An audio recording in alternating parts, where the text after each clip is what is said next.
Ya, baik. Izin untuk dimulai ya Bapak Ibu.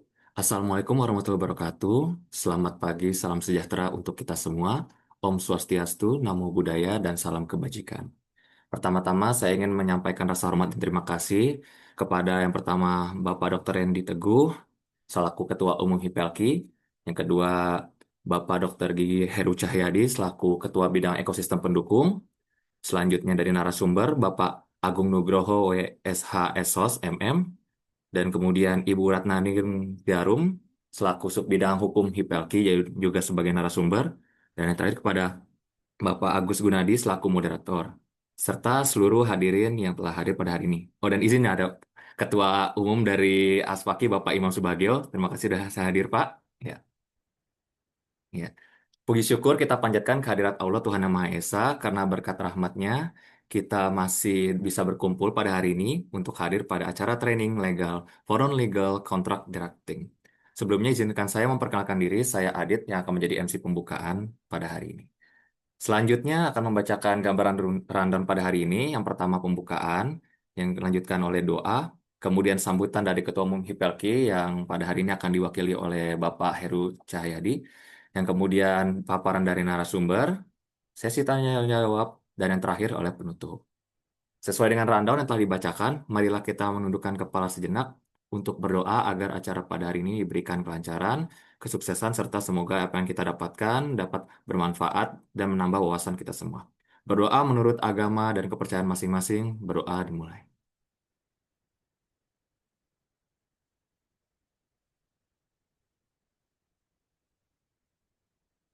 Berdoa selesai.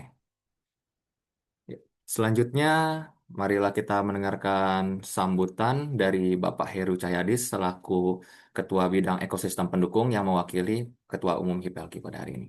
Silakan Bapak. Selamat pagi dan puji syukur kepada Tuhan Yang Maha Kuasa ya, karena kita semuanya bisa berkumpul di sini dan tentu hari ini adalah suatu kesempatan yang baik kita untuk bisa bertemu dan juga kita bisa belajar lebih lanjut mengenai legal. Namun sebelumnya izinkan saya untuk menyapa dan juga memberi respek saya yang tinggi kepada Pak Ketua Umum PLKI, Dr. Randy Teguh, juga Pak Ketua Umum Aspaki ya, Pak Imam Subagio. Apa kabar Pak? Senang bertemu Bapak kembali. Baik. Terima Alhamdulillah. kasih atas kesediaannya untuk hadir di sini Pak Imam. Luar biasa Bapak. Ya. Demikian juga dengan yang saya hormati Ibu Mauralinda yang sudah hadir di sini serta seluruh pengurus dari HIPLKI dan juga mungkin anggota dari HIPLKI dan juga Aspaki.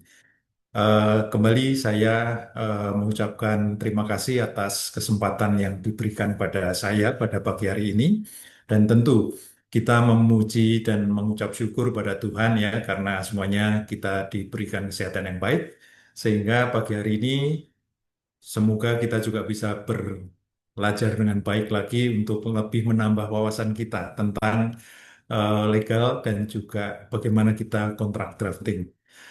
Bapak Ibu sekalian, eh, topik ini sebetulnya sudah muncul cukup lama dan kami di bidang pendukung HIPLKI cukup lama untuk merencanakan mempunyai acara untuk membahas tentang legal ini, tentang aspek hukum dan seterusnya.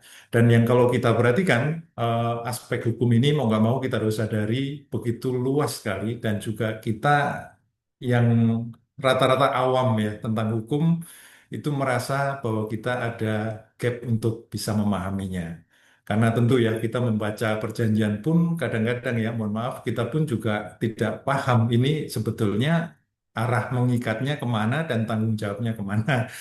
Jadi Bapak Ibu sekalian tentu kami mencoba untuk mendengar dari aspirasi dan juga masukan dari para anggota IPLK.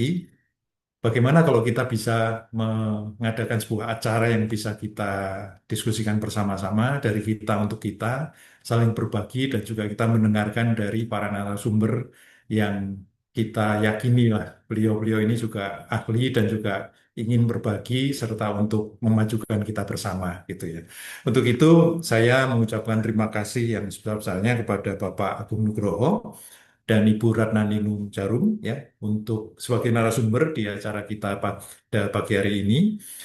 Juga kepada Pak Agus Gunadi yang sudah bersedia untuk menjadi moderator. Terima kasih Pak. Tentu kita semuanya juga berharap agar acara yang kita dapat ikuti pada pagi hari ini bisa bermanfaat untuk semuanya. Tentu kami yakin juga aspek legal ini sekali lagi saya katakan tadi sangat luas. Ini mungkin menjadi awal bagi kita untuk bisa lebih explore lebih jauh tentang aspek legalitas ini. Karena ini baru masih kontrak drafting ya. Nanti ada yang lebih panjang lagi ya, kalau misalnya ya ada konsekuensi hukum dari sebuah perjanjian dan seterusnya. Dan ini saya rasa satu topik-topik yang sangat menarik yang nantinya kita bisa jelajahi lebih lanjut, kita explore lebih lanjut, dan semoga kita semuanya yang ada di sini juga tetap setia untuk bisa menantikan topik-topik berikutnya yang akan kita bahas. Akhir kata, kembali sekali lagi kami mengucapkan terima kasih yang sebesar-besarnya untuk para pengurus, para ketua umum ya, yang sudah mengarahkan kepada kami semuanya seluruh pengurus di PLK dan juga Aspaki mungkin yang masuk dan juga seluruh anggota yang eh, mendaftar. Semoga kita semuanya bisa mendapatkan hal yang bermanfaat dari acara ini. Juga tak lupa sekali lagi terima kasih pada Bapak dan Ibu narasumber serta moderator. Semoga kita semuanya bisa membuat acara ini lancar dan juga bermanfaat untuk kita semuanya. Sekian dan terima kasih. Ya, terima kasih Bapak Herus atas sambutannya. Selanjutnya, untuk masuk ke acara inti kita, saya alihkan kepada Bapak Moderator, Bapak Agus Gunadi. Kepada beliau dipersilahkan. Baik, terima kasih Mas Adit. Assalamualaikum warahmatullahi wabarakatuh. Selamat pagi Bapak Ibu semua. Senang sekali hari ini kita bisa bertemu di kegiatan yang luar biasa ini. Dan sekali lagi saya ucapkan selamat datang kepada Bapak Ibu di kegiatan Training Legal for Non-Legal Contract Drafting. Dan saya juga sekali lagi menyapa Bapak Ibu dari HIPLK dan Bapak Ibu dari Aspaki hari ini yang masih pagi dan semangat untuk mengikuti kegiatan pagi ini. Baik Bapak Ibu, sebelum kita eh, ke penyampaian materi pada pagi hari ini, izinkan saya untuk menyampaikan sedikit, memperkenalkan ke Bapak Ibu pembicara pada hari ini. Pertama, pembicara pada hari ini adalah Bapak Agung Nugroho WSOS SHMM. Beliau merupakan konsultan hukum di sektor keuangan, arbiter, dan legal drafting. Beliau merupakan lulusan dari Fakultas Hukum Universitas Indonesia, lulus tahun 2000 dan merupakan mahasiswa berprestasi di Universitas Indonesia 3 tahun berturut-turut, Bapak Ibu. Selamat datang kepada Pak Agung Nugroho. Selamat pagi, Pak. Semoga sehat selalu. Baik, saya juga ingin menyapa, membacakan dan memperkenalkan sedikit untuk pembicara kita yang kedua, yaitu Ibu Ratna Ningrum Jarum, yang merupakan subbidang hukum HIPLK juga. Bu Ratna merupakan lulusan dari Universitas Indonesia pada tahun 1998 dan juga master degree di tahun 2002. Di tahun 2002. Saat ini Bu Ratna bekerja sebagai External Legal Director di Sixmers Group Companies dan juga sebagai Managing Partner di Ratna Ningrum Jarum and Partners Law Office. Baik Bapak Ibu, kegiatan hari ini penyampaian materi yang akan disampaikan oleh dua pemateri kita yang luar biasa pagi ini akan membahas tentang memahami fondasi perjanjian yang sah hingga nanti di jam 11.20, yang akan dibahas mulai dari definisi kebebasan berkontrak hingga nantinya membahas tentang perlindungan kepentingan pihak Bapak Ibu. Untuk Bapak Ibu, para peserta pada hari ini, kami persilakan Bapak Ibu jika ingin bertanya, dapat menuliskan di kolom chat untuk nantinya saya bacakan dan dibahas pada sesi tanya jawab. Baik, terima kasih dan sekian untuk perkenalan untuk Bapak Ibu. Selanjutnya saya undang Bapak Agung Nugroho, WSOS SHMM dan Ibu Ratnani Runjarum untuk menyampaikan materinya. Silakan Ibu dan Bapak. Ya,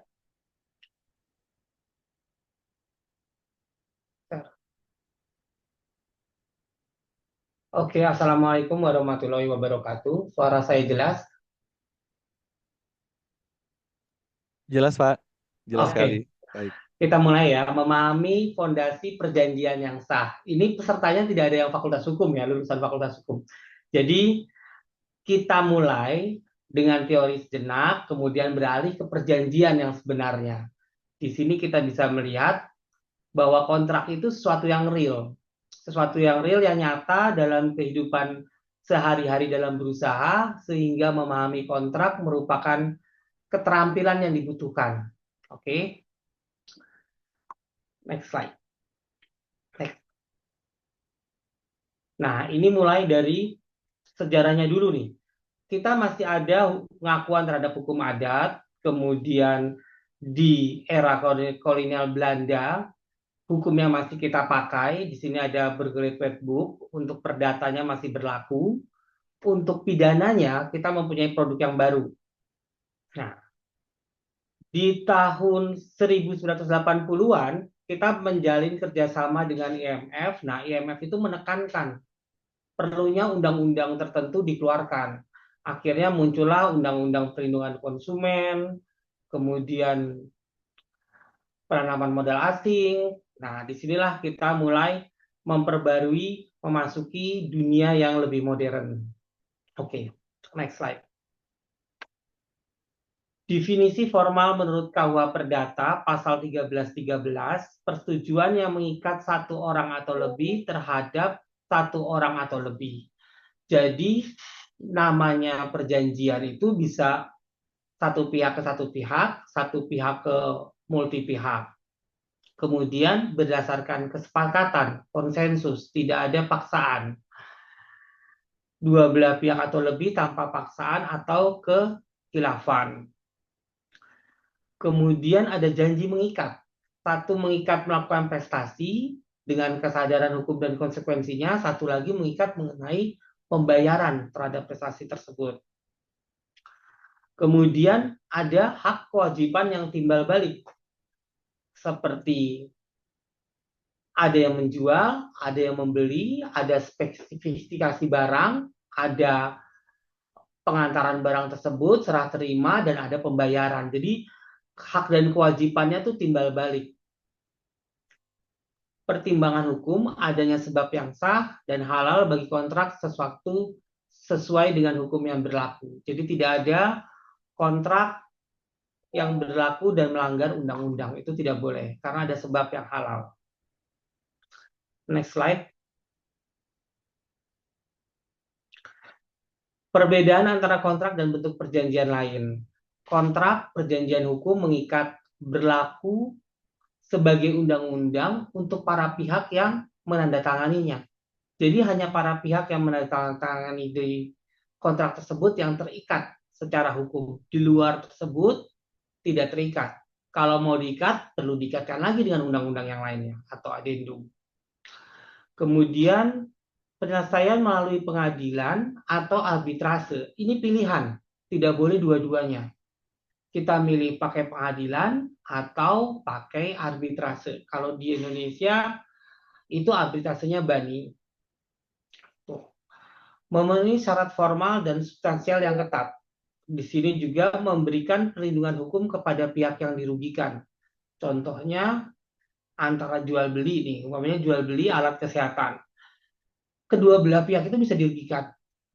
Misalnya penjualnya menyediakan alat, tapi pembelinya tidak melakukan pembayaran, kan dirugikan. Ada cara hukum untuk menyelesaikan permasalahan tersebut, baik melalui bani, arbitrase, ataupun ke pengadilan negeri. Memberikan perlindungan hukum kepada pihak yang dirugikan, itu intinya. Perjanjian yang lain didasarkan ada etika norma sosial, peraturan perundangan bersifat umum, keputusan unilateral, contoh non-hukum janji antar teman, komitmen keluarga, karena tidak diwujudkan dalam perjanjian yang ada daya paksanya, apabila terjadi sengketa, pihak yang dirugikan tidak bisa melakukan penuntutan, gugatan, atau laporan polisi. Disinilah pentingnya bentuk perjanjian kontrak karena ada upaya paksa apabila salah satu pihak dirugikan. Next. Azas fundamental dalam hukum kontrak. Azas kebebasan berkontrak. Kebebasan para pihak menentukan isi dan mitra perjanjian. Boleh diisi apa saja menurut kepentingan para pihak, tapi dibatasi oleh norma hukum. Misalnya, tidak boleh mengatur mengenai tindak pidana, umpamanya pencucian uang, kemudian prostitusi, perjudian online, tidak boleh bertentangan dengan undang-undang yang ada. Umpamanya dalam perjanjian kerja, batas cutinya itu lebih rendah dibandingkan undang-undang normatif, tidak boleh. Atau upahnya di bawah UMR, itu tidak boleh. Ada pengecualian-pengecualian khusus. Azas konsensualisme, kontrak lahir dari kesepakatan tanpa formalitas wajib. Nah, ini ada dua nih, berlaku lisan atau tertulis, mengikat sejak terjadinya kesepakatan.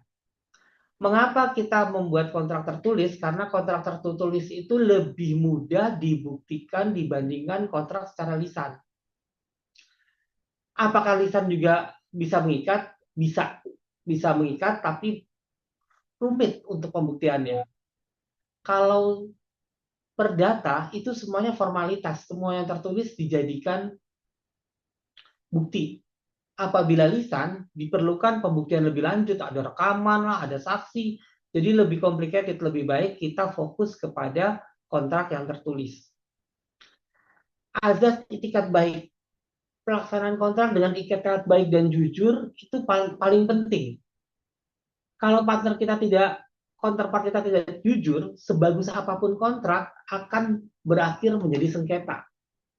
Sebaliknya dengan itikat baik, kontrak verbal pun akan menjadi komitmen yang dilaksanakan. Jadi azas itikat baik ini menjadi dasar dari adanya kontrak.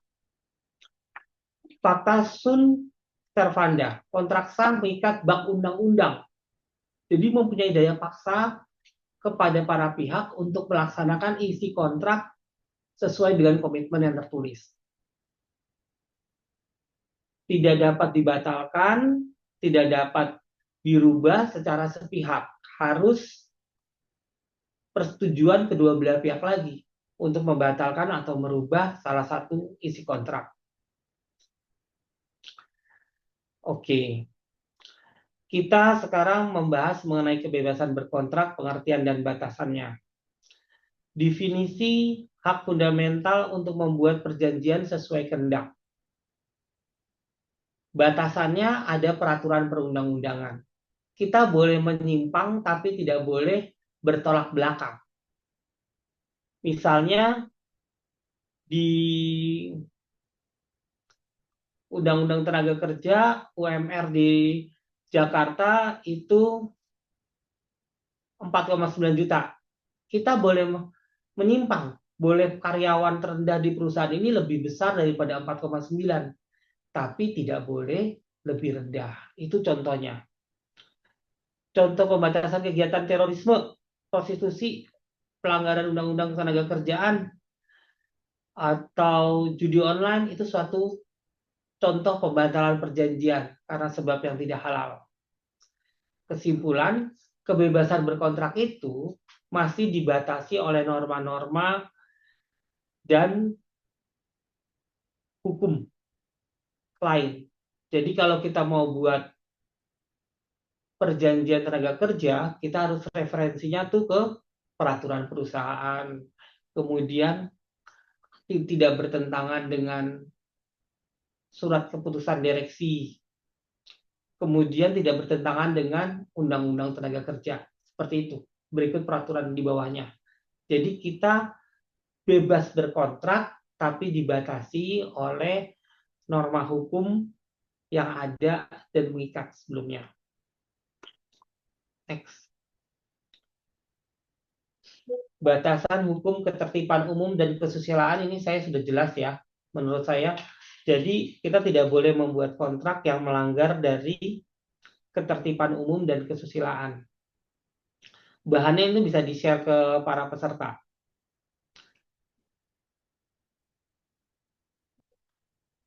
Syarat sah perjanjian 4 pilar utama berikutnya.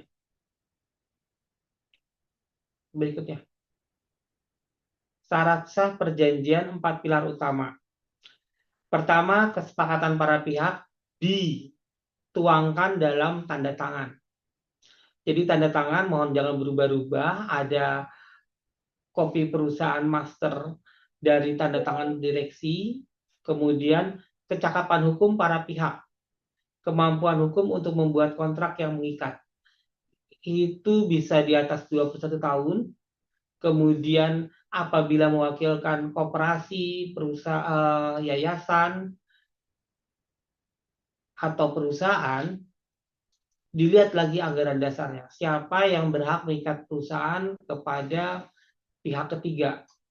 Pihak ketiga itu pihak di luar perusahaan. Pihak kedua biasanya karyawan. Dilihat di anggaran dasar perusahaan, tugas dan wewenang direksi, siapa yang berhak mewakili perusahaan dalam melakukan pengikatan terhadap pihak luar. Kemudian juga ada hal-hal tertentu di anggaran dasar tersebut yang membutuhkan, direksi membutuhkan persetujuan dari pemegang saham atau dari Dewan Komisaris untuk menjual perusahaan, menjual sebagian aset, melakukan transaksi jual beli di atas 20% dari material, dari aset, transaksi material, itu perlu persetujuan. Jadi ada perjanjian yang cukup ditandatangani oleh direksi, bisa satu direksi, bisa dua direksi, bisa juga ada anggaran dasar yang menyatakan direksi utama sama direksi keuangan. Gitu. Tergantung anggaran dasarnya. Ada juga transaksi hukum yang melakukan persetujuan tertentu. Jadi ada jual perusahaan itu persetujuan pemegang saham, ada melakukan peminjaman itu Dewan Komisaris, tergantung dari anggaran dasar tersebut. Jadi perlu nggak kita dalam membuat perjanjian minta kopi anggaran dasarnya? Bisa dimintakan kopi dari anggaran dasar wewenang direksi, bisa dimintakan kopi dari susunan direksi yang terbaru.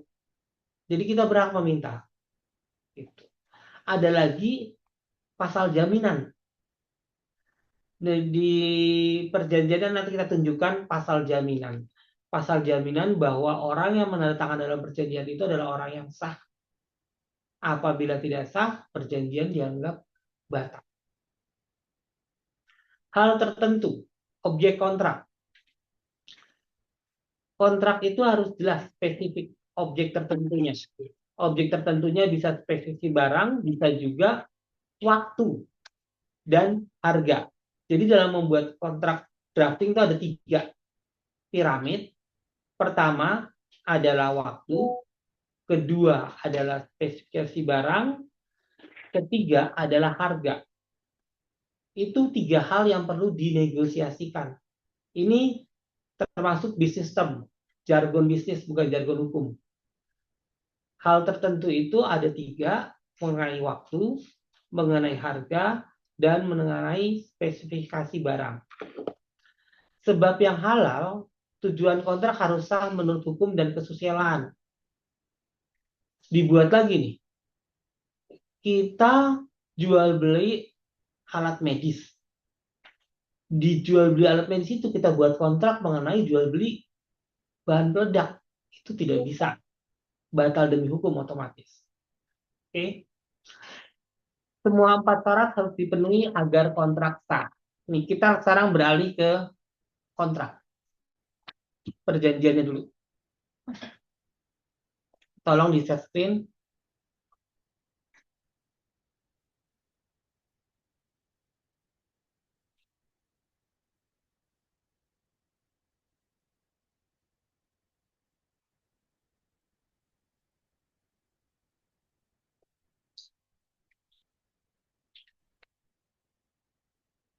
Kita langsung saja ke analisis perjanjian, karena ini bukan untuk ahli hukum. Jadi kita akan melihat dalam prakteknya itu seperti apa. Perjanjian kerjasama subdistributor antara PT bisa dengan individual, bisa dengan PT juga, bisa dengan koperasi, bisa dengan berbagai macam badan hukum ya. Yang penting, geser ke bawah lagi, syarat cakapnya dipenuhi. Kalau PT dalam hal ini diwakili oleh individunya siapa yang bertindak dalam kapasitasnya selaku direktur. Biasanya direktur utama atau 2 direktur. Bisa direktur HRD, bisa operasional, bisa finance, terserah. Oleh karenanya sah bertindak untuk atas nama PT tersebut. Ngeceknya di mana? Di anggaran dasar PT tersebut, kemudian di akte susunan direksi terakhir. Jadi di sini jelas individu yang mewakili PT tersebut adalah individu yang sah. Kemudian pihak keduanya sama PT juga. Jadi ditelaah lagi, orang ini berhak nggak mewakili PT tersebut? Karena kalau sudah berhak, berarti sudah cakap. Syarat sah perjanjian pertama sudah terpenuhi. Bawahnya. Pihak pertama adalah perusahaan yang bergerak di bidang penjualan distribusi alat kesehatan dan alat penunjang pelayanan kesehatan dan merupakan distributor yang ditunjuk oleh beberapa perusahaan alat kesehatan baik di dalam maupun di luar negara Republik Indonesia. Negara Republik Indonesia itu menunjukkan jurisdiksi bahwa wilayahnya itu negara Republik Indonesia. Dia bisa produk lokal, dia bisa import. Jadi harusnya mempunyai izin import ya. Nah, pihak kedua adalah perusahaan juga yang bermaksud untuk menjual dan mendistribusikan produk-produk alat kesehatan dan alat penunjang pelayanan kesehatan dari pihak pertama. Jadi dia distribusi, kedua perusahaan distribusi ini satu subdistribusi, yang pihak kedua sebagai subdistribusinya. Bisa perusahaan distribusi juga, bisa juga rumah sakit, bisa juga individual. Yang penting izinnya dia adalah distribusi juga. Pihak pertama sepakat untuk menjual produk-produk alat kesehatan dan alat penunjang kesehatan dari pihak pertama kepada pihak kedua. Oke. Di sini perlu dilihat di setiap halaman ada paraf pihak pertama, pihak kedua. Jadi format ini setiap ada perjanjian bukan hanya halaman terakhir saja yang disepakati. Harus ada bukti bahwa komitmen di antara para pihak itu di setiap halaman dengan paraf pihak pertama dengan paraf pihak kedua. Berikutnya. Tidak semua pasal-pasal dalam perjanjian itu perlu pasal 1 definisi. Kenapa perlu definisi? Karena ada beberapa konsep yang disebutkan di lintas pasal. Ada harga produk sama surat pesanan atau purchase order, end user itu ada di beberapa pasal. Dibandingkan dijelaskan di pasal tersebut, tersebar di beberapa pasal atau di lampiran, lebih baik dimasukkan ke pasal 1 definisi. Di sini ada harga produk, produk, surat pesanan atau purchase order, end user. Nah, kalau saya, ini kan style setiap lawyer berbeda-beda. Surat pesanan atau purchase ordernya dihapus saja. Kita jadikan surat pesanan. Kecuali kalau di lapangan tulisannya purchase order, kemudian di perjanjian tulisannya surat pesanan, berarti surat pesanan dalam kurung purchase order. Biar jargonnya sama. Nanti kalau kita bersengketa, di dalam perjanjiannya surat pesanan bukti tertulisnya purchase order, ada dispute nih mengenai pengertian. Lebih baik dibawa dua-duanya. Kecuali dalam lapangannya dokumennya namanya surat pesanan. Baru surat pesanan saja. Begitu juga end user. Pasal 2, maksud dan tujuan. Hal tertentu itu harus sudah jelas. Maksud dan tujuan dari perjanjian tersebut sudah jelas dulu digambarkan. Bisa tergambar dari nama perjanjiannya, bisa diwujudkan dalam pasal di dalamnya. Maksud dan tujuan. Pihak pertama dengan ini menunjuk pihak kedua sebagai distributor untuk memberikan penawaran, harga, menjual, dan menyalurkan produk. Melakukan penagihan atas produk yang dibeli oleh end user, tetap pengelolaan gudang untuk menyimpan produk. Jadi di sini bisa terdengar nggak? Ya, masih bisa, Pak? Oke, Ya. jadi di sini pihak pertama mengalihkan ke pihak kedua sebagai distributor. Distributor menunjuk subdistributor maksudnya. Memberikan penawaran harga, menjual dan menyalurkan produk, melakukan penagihan atas produk yang dibeli kepada end user. Jadi distributor, pihak pertama memberikan barang kepada pihak kedua menjual lagi kepada end user. Produk yang dijual terhadap end user itu ada perjanjian juga. Nah, perjanjiannya harus back to back dengan perjanjian antara pihak pertama dengan pihak kedua. Maksudnya back to back itu gimana?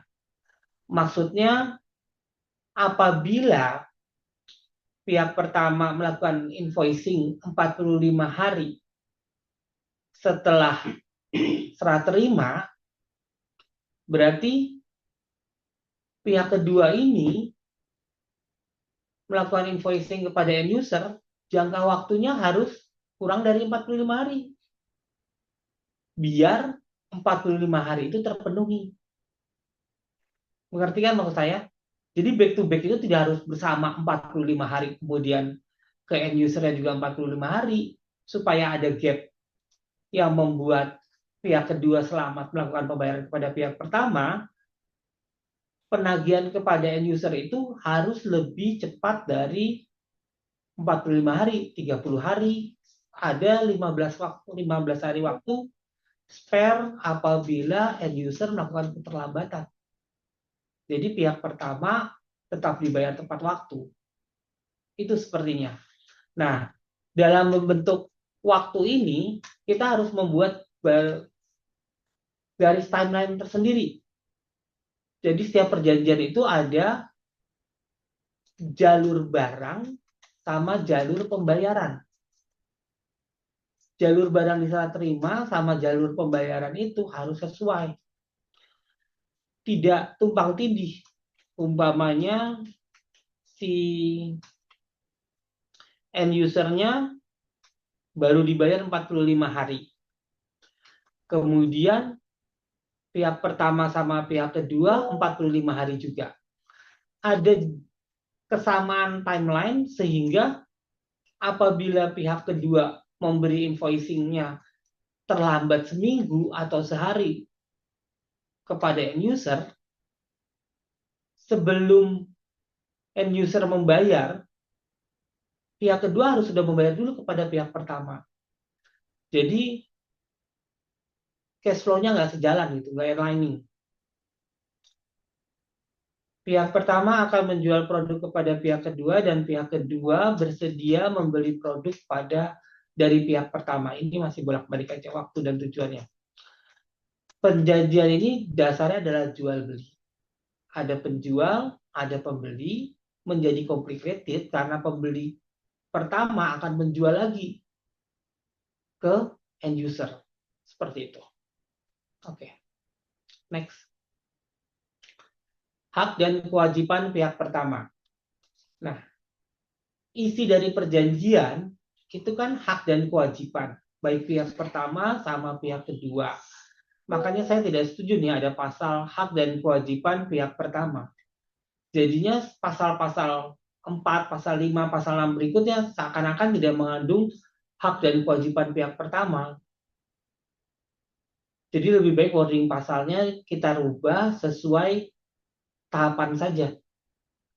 Pihak pertama berhak untuk menerima pembayaran atas produk yang dibeli oleh pihak kedua dari pihak pertama. Melakukan peninjauan secara berkala atas penyaluran produk kepada end user, serta pembelian produk yang dilakukan oleh pihak kedua dari pihak pertama. Itu hak. Kewajiban pihak pertama melakukan importasi dan memberikan produk sesuai dengan pesanan pihak kedua kepada pihak pertama sesuai dengan syarat dan ketentuan yang diatur dalam perjanjian ini. Ini spesifikasi barangnya belum terwujud ya sampai sekarang. Di pasal 3 itu belum ada spesifikasi barang. Memberikan produk yang dipesan oleh pihak kedua dari pihak pertama dalam kondisi baik, baru, dan orisinil. Di sini ada pelayanan after sales kepada end user sesuai dengan perjanjian service kontrak yang disepakati oleh pihak kedua dengan end user. Nah, di sini ada end user. End user itu tidak ikut tanda tangan dalam perjanjian ini. Jadi dia tidak mempunyai hak dan kewajiban yang diatur dalam perjanjian ini karena dia tidak turut sebagai pihak. Memberikan layanan purna jual kepada end user sesuai dengan perjanjian service agreement yang disepakati oleh pihak kedua dengan end user. Nah, pihak kedua ini dalam membuat service agreement juga tidak melibatkan pihak pertama. Jadi gimana nih kalimatnya? Memberikan layanan service kepada pihak kedua untuk kepentingan end user. Jadi untuk mengikatkan perjanjian kepada end user itu, si pihak pertama berkewajiban memberikan pelayanan after sales kepada pihak kedua untuk kepentingan end user. Seperti itu wordingnya. Memberikan pelatihan yang berkaitan dengan produk kepada pihak kedua maupun end user sesuai dengan kebutuhan. Ya. Kerusakan produk yang dapat dibuktikan berdasarkan dari kelalaian atau kesalahan pihak pertama. Nah, ini perlu pembuktian. Pembuktiannya apa? Kalau kita beli di Tokopedia atau Shopee, itu unboxing. Kita perlu nggak buat video unboxing untuk pembuktiannya?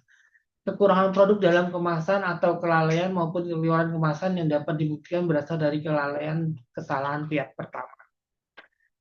Dalam hal ini, produknya tuh sudah ada di pihak kedua. Di gudangnya pihak kedua mengirim kepada end user menemui setelah dibuka kemasannya, ada kurang produk. Siapa yang bertanggung jawab? Pihak pertama atau pihak kedua? Karena pihak pertama yang melakukan importasi dan pembelian, maka pihak pertama lah yang bertanggung jawab. Seperti itu. Hak dan kewajiban pihak kedua.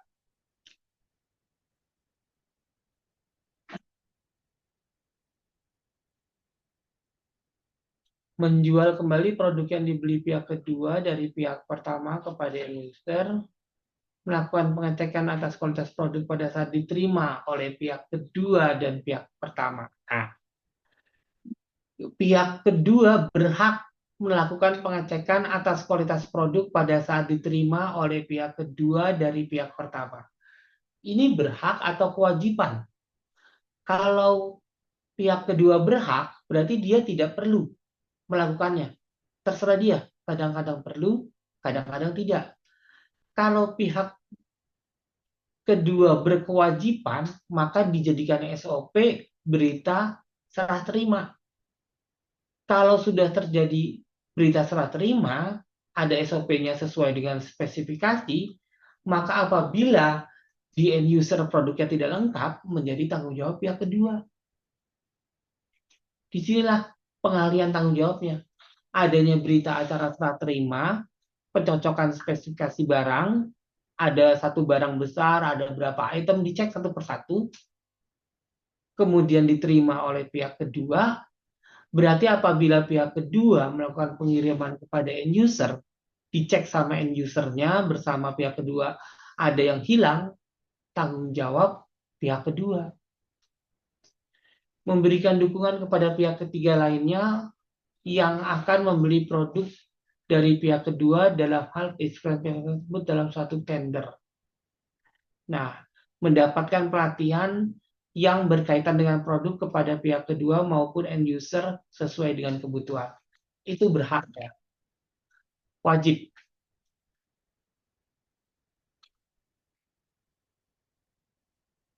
Kewajibannya kepada end user di wilayah provinsi, jadi dikasih batas teritori.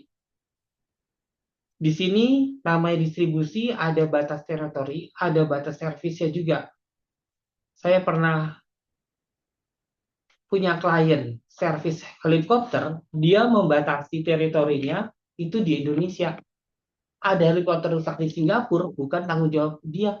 Kecuali orang Singapura menyerahkan, meminjamkannya ke perusahaan Indonesia, kemudian perusahaan Indonesia melakukan servis di perusahaan tersebut. Jadi teritori dalam distribusi itu ada hal yang wajar. Kalau industri rokok atau FMCG membatasi teritorinya. Ada satu preferensi, ada dua preferensi dihandle oleh distributor yang sama. Mengapa dikasih batasan? Karena supaya tidak ada perang harga. Ada dumping barang dari provinsi yang satu ke provinsi yang lain. Jadi overlapping. Setiap provinsi ada distributornya masing-masing. Jadi itu perlu dihargai. Melakukan pembelian atas produk sesuai dengan syarat dan ketentuan yang diatur dalam perjanjian ini.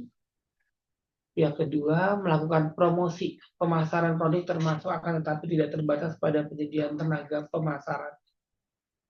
Ini semuanya adalah kewajiban pihak kedua. Masa kadaluarsa produk selambat-lambatnya dalam waktu 2 bulan sebelum tanggal kadaluarsa produk. Produk yang kadaluarsa itu perlu dikembalikan atau tetap menjadi tanggung jawab pihak kedua. Ini tergantung dari perjanjian distribusinya. Ada di perjanjian distribusi beli putus, ada perjanjian distribusi yang barang kadaluarsa itu dikembalikan.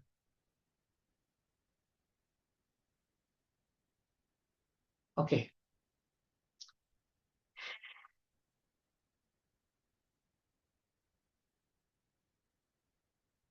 Memiliki sistem pelacakan, tracking sistem terhadap pengiriman data instalasi produk, bertanggung jawab dan membebaskan pihak pertama dari tanggung jawab atas segala klaim, tuntutan, dan gugatan pihak ketiga lainnya sehubungan dengan perusahaan produk yang dapat dibuktikan berasal dari kelalaian atau kesalahan pihak kedua. Nah, sekarang kalau ada klaim produk kelalaian pihak kedua menjadi tanggung jawab pihak kedua, berarti serah terima sama checking produk dari yang diterima dari pihak pertama ke pihak kedua itu menjadi suatu kewajiban. Jadi ada bukti serah terima barang. Apabila ada barang yang hilang di pihak kedua, menjadi tanggung jawab pihak kedua. Membebaskan pihak pertama dari tanggung jawab atas segala klaim, tuntutan, atau gugatan sehubungan dengan dukungan yang diberikan pihak kedua kepada pihak ketiga lainnya sebagaimana diatur dalam pasal 41 huruf I perjanjian ini. Oke. Harga produk. Para pihak telah menyetujui harga produk sebagai tercantum dalam lampiran 2 perjanjian ini dan seluruh perubahan yang dapat diberikan pihak pertama secara tertulis kepada pihak kedua dari waktu ke waktu. Ini ada lampiran barang, daftar barang, dan harga produknya. Harga produk bisa berubah-ubah sewaktu-waktu. Saya pernah buat perjanjian kontraktor di Papua, perusahaannya di Jawa. Ternyata harga produknya untuk besi itu naik 3 kali lipat. Diberitahukanlah kepada pihak pembelinya, mau nggak terima barang naik 3 kali lipat di luar harga yang dilampiri. Itu mungkin terjadi dan harga pasar itu naik itu bisa dibuktikan. Nah, sekarang kan kita bicara mengenai barang impor. Adakah kenaikan yang tiba-tiba dari barang impor? Ada apabila terjadi perubahan policy. Kayak di Amerika, barang impor dari negara mana dikenakan berapa persen tarif masuk. Nah, itu kan mempengaruhi harga. Jadi, diketahui kebijakan publiknya oleh penjual dan pembeli. Jadi, sama-sama tahu bisa dinego ulang harga pokoknya, harga produknya. Tidak bisa kita klaim kenaikan harga, perubahan harga di lampiran 2 tanpa alasan yang jelas. Ya, kita ingin naikin aja, karena marginnya nggak cukup nih. Dikasih alasannya sehingga pihak pembelinya mengetahui bahwa ini alasan yang reasonable. Pasal 6 pemesanan produk. Pihak kedua akan memberikan surat pesanan purchase order kepada pihak pertama untuk melakukan pembelian atas produk. Pihak pertama akan memberikan konfirmasi atas pesanan purchase order dalam waktu 3 hari dengan memperhatikan stok produk yang terdapat pada pihak pertama. 3 hari itu 3 hari kerja atau 3 hari kalender. Kalau surat pesanan masuk di hari Jumat, kita bisa menjawabnya hari Rabu atau hari Senin sudah dijawab. Kita tentukan dulu. Dalam definisi tidak disebutkan 3 hari ini 3 hari kerja atau 3 hari kalender. Berikutnya. Apabila pihak pertama tidak memiliki stok produk berdasarkan surat pesanan, akan melakukan importasi atas produk yang dipesan berdasarkan surat pesanan pihak kedua kepada pihak pertama.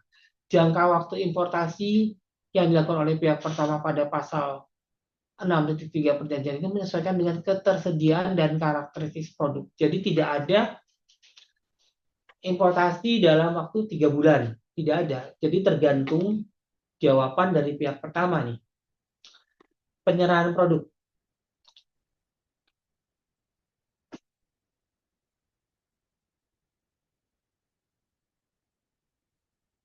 7 hari terhitung sejak tanggal diberikan konfirmasi surat pesanan kalau ada produk. Kalau tidak ada produk, disesuaikan dengan karakteristik produk sebagaimana tercantum dalam lampiran perjanjian ini. Jadi, di sini di dalam lampiran hanya disebutkan produk yang tersedia akan dikirim 7 hari. Kalau tidak tersedia, batas waktunya negosiasi kembali.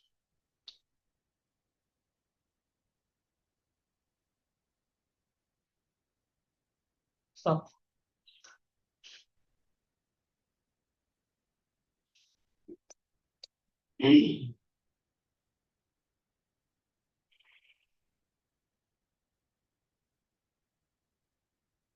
Oke, produk yang diserah terima dari pihak pertama kepada pihak kedua mempunyai masa kadaluarsa sesuai dengan jenis dari produk. Di sini masa kadaluarsanya tidak ada penyebutan minimum berapa bulan, tergantung jenis dari produk tersebut. Jadi ada jenis produk yang masa kadaluarsanya dekat, ada yang panjang, tidak dicantumkan dalam perjanjian tersebut. Mungkin dalam lampirannya disebutkan ya. Oke, tata cara pembayaran. Pihak kedua melakukan pembayaran kepada pihak pertama dengan rincian sebagai berikut. 30% DP down payment bersamaan dengan PO. 70% selambat-lambatnya dalam 45 hari yang dihitung sejak berita acara serah terima barang diterima. Di sini 30% itu bersamaan dengan purchase order. Jadi waktu melakukan pemesanan, tidak ada barang di stok, dia harus install 30%.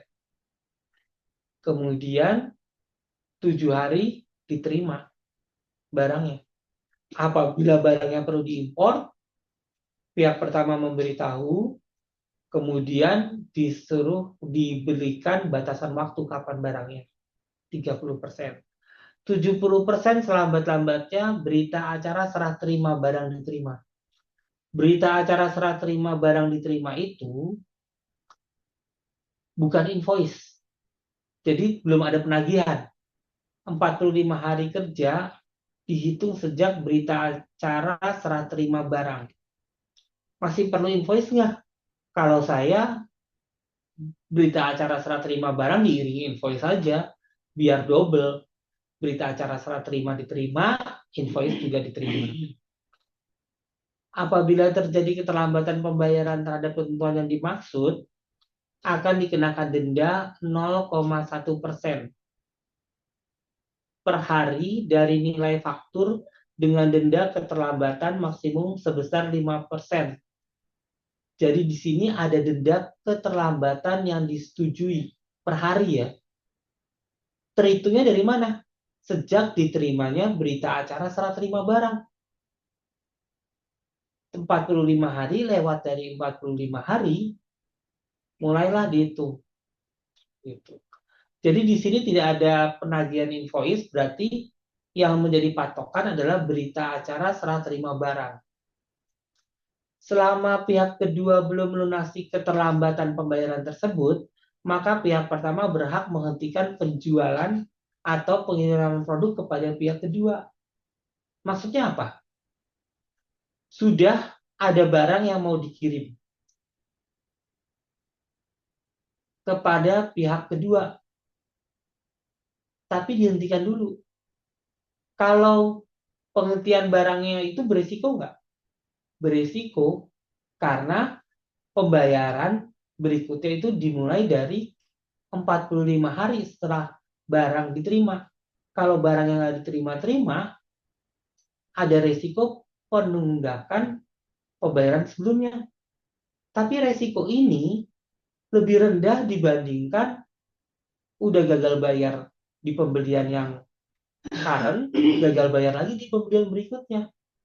Jadi secara hukum, ini langkahnya masih bisa dibenarkan karena kita nggak tahu nih, perusahaan kedua ini gagal bayar karena masalah keuangan atau masalah administrasi.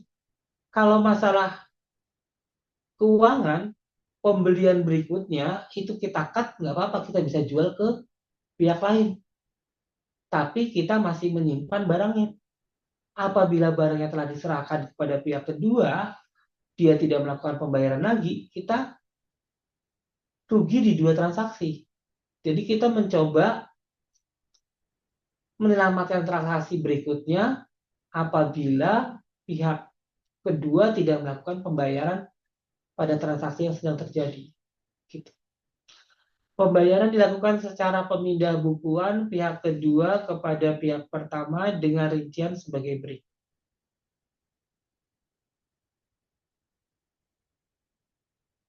Bagaimana sekarang kalau saya di segi employer-nya pihak kedua?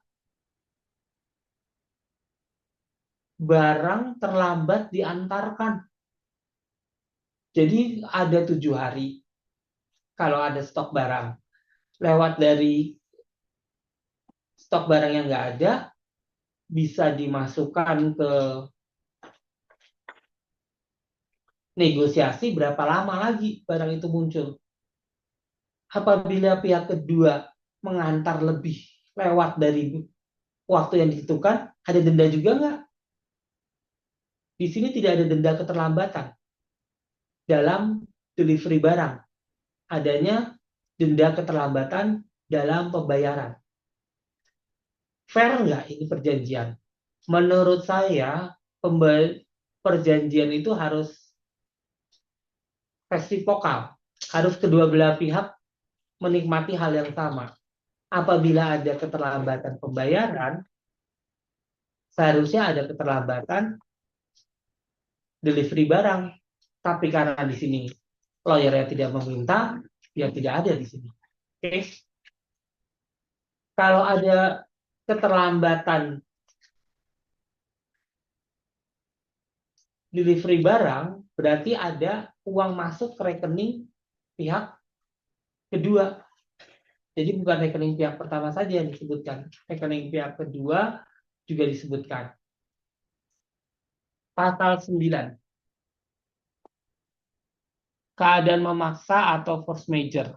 Nah, ini sama juga nih, pelajaran bahasa Inggris. Force majeure dalam kurung keadaan memaksa. Apabila di formulir kita tulisannya force majeure, kita tulis force majeure atau keadaan memaksa. Apabila dalam formulir pemberitahuan keadaan memaksa itu tulisannya keadaan memaksa, ya dalam pasal 9 ditulisnya keadaan memaksa aja, tergantung dari keadaan di lapangan. Di sini cukup banyak nih. Pasalnya cukup, keadaan memaksa cukup panjang.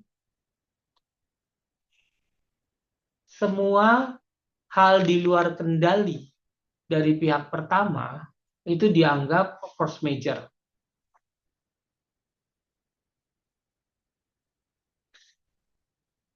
Kemudian jangka waktu keterlambatan setelah force majeure ini ada di 6 bulan deh kalau nggak salah, di pasal berikutnya. 6 bulan. Jadi force majeure bisa terjadi umpamanya ada lockdown. Lockdown waktu COVID kan banyak lockdown, ekspor impor. Nah, itu terjadi keterlambatan. Keterlambatan bisa lebih dari 6 bulan. Terlepas dari ketentuan lain. Nah, bisa dibatalkan import barangnya. Akibat dari pembatalan itu apa? 30% dana yang sudah diterima pihak pertama perlu dikembalikan atau tidak? Atau dikurangi oleh bukti-bukti pemesanan, oleh bukti awal bukti, sesuatu yang sudah dibayar ke produsennya di Cina, itu perlu dibuktikan atau tidak. Sehingga kerugian dari pihak kedua itu bisa diminimalkan. Itu. Ini tidak ada diatur di sini. Jadi perjanjiannya ini sangat take aside ke pihak pertama, pihak distributor. Ya. Jangka waktu perjanjian. Ini dibuat payung perjanjiannya untuk pembelian beragam-ragam produk. Nah, perjanjiannya tersebut menjadi payung. Bisa saja berlangsung seumur hidup perjanjiannya. Atau ada jangka waktu tertentu, kemudian kita evaluasi lagi. Jadi untuk perjanjian distribusi ini, jangka waktunya bisa ada waktu tertentu atau tidak ada waktu tertentu. Tidak ada waktu tertentu, dibatalkannya gimana? Ada syarat-syarat pengakhiran perjanjiannya. Oke. Di sini adanya pengakhiran perjanjian apabila ada hal-hal tersebut. Jadi selain di jangka waktu, ada hal-hal yang bisa membatalkan perjanjian. Pertama, dinyatakan pailit. Kalau sudah dinyatakan pailit, untuk apa lagi dilanjutkan? Karena setelah pailit biasanya kalau hartanya habis dilakukan likuidasi. Salah satu pihak membatalkan perjanjian secara sepihak karena pihak lainnya tidak memenuhi kewajiban dalam perjanjian ini. Nah, gagal dalam waktu 3 bulan ini mengakibatkan apa? Uang DP-nya kembali atau uang DP-nya hangus. Tidak jelas di sini. Tapi pihak kedua tidak berhak untuk menuntut dan mengajukan gugatan baik pidana maupun perdata terhadap pihak pertama. Pihak pertama berhak menuntut dan mengajukan gugatan baik pidana maupun perdata. Ini lagi ada pasal yang jomplang di sini. Perjanjian dapat diakhiri oleh salah satu pihak apabila pihak lain melakukan pelanggaran atas ketentuan pasal 14, pasal 15. Pasal 14 sama pasal 15 itu jaminan. Sehubungan dengan pengirian perjanjian ini, para pihak sepakat untuk mengesampingkan ketentuan yang diatur dalam pasal 1266 sama pasal 1267. ini ada dua opini dari ahli hukum. Ada yang menyatakan bahwa pasal di BW itu tidak boleh dikesampingkan. Ada yang mengatakan boleh dikesampingkan. Nah, pasal 1226 ini mengesampingkan berarti pembatalan perjanjian ini tidak boleh perlu ke pengadilan. Cukup dua belah pihak sepakat untuk batal, batal. Atau salah satu pihak menyatakan batal, bisa batal apabila syarat-syarat pembatalannya terpenuhi. Jadi tidak perlu untuk mengajukan gugatan ke pengadilan untuk pembatalan perjanjian ini. Nah, kebetulan saya sama Bu Ratna tuh yang setuju pasal 1266 itu dapat dikesampingkan. Karena dalam prakteknya ada beberapa perjanjian yang bisa mengesampingkan pasal tersebut dan diterima oleh hakim. Jadi, untuk membatalkan perjanjian ini tidak perlu gugatan ke pengadilan. Dan gugatan pengadilan sudah ditutup tuh. Bahwa pihak kedua tidak berhak menuntut atau mengajukan gugatan baik pidana maupun perdata terhadap pihak pertama. Udah ditutup. Jadi pasal 1266 sama 1267 itu sesuai dengan pasal 12.2. Berikutnya. Pemberitahuan. PT baik. Terus fax, telepon, up ya. Fax kayaknya sudah basi ya, lebih baik email. Kemudian sekarang telepon, WhatsApp atau Telegram itu bisa nggak dijadikan alat komunikasi di pengadilan? Ternyata bisa. Pencemaran nama baik melalui WhatsApp itu bisa. Bukti-bukti ke pengadilan itu bisa. Jadi kalau telepon kan percakapan, susah direkam. Kalau WhatsApp di screenshot itu masih ada WhatsApp dari siapa, tanggal berapa, jam berapa, isinya apa. Jadi di dalam beberapa perjanjian sudah diakui bahwa bukti digital itu bisa. Berarti apa? Persetujuan-persetujuan deal-deal yang dilalui melalui WhatsApp itu bisa dijadikan bukti di pengadilan. Tapi lagi, kalau pembuktian di pengadilan kan lebih afdol apabila hitam di atas putih ada tanda tangannya, ada materainya. Jadi saya cukup konservatif, lebih sering, lebih banyak diakui adendum dari perjanjian itu apabila bentuk tertulis, disepakati oleh para pihak, dan ditandatangani. Daripada, Bapak setuju tidak kalau spesifikasinya berubah menjadi ini? Melalui WhatsApp, kemudian bersengketa. Jadi kita harus screenshot banyak hal di WhatsApp. Itu menurut saya bisa, tapi lebih ribet, lebih mudah pembuktiannya apabila perubahan perjanjian atau kesepakatan itu melalui adendum tertulis, disepakati para pihak. Oke. Penyelesaian perselisihan di kantor Pengadilan Negeri Jakarta Timur. Nah, kita mulai dulu nih. Milih pengadilan negeri atau milih arbitrase. Pengadilan negeri itu sangat mudah diintervensi oleh para pihak. Bisa tinggi-tinggian penawaran,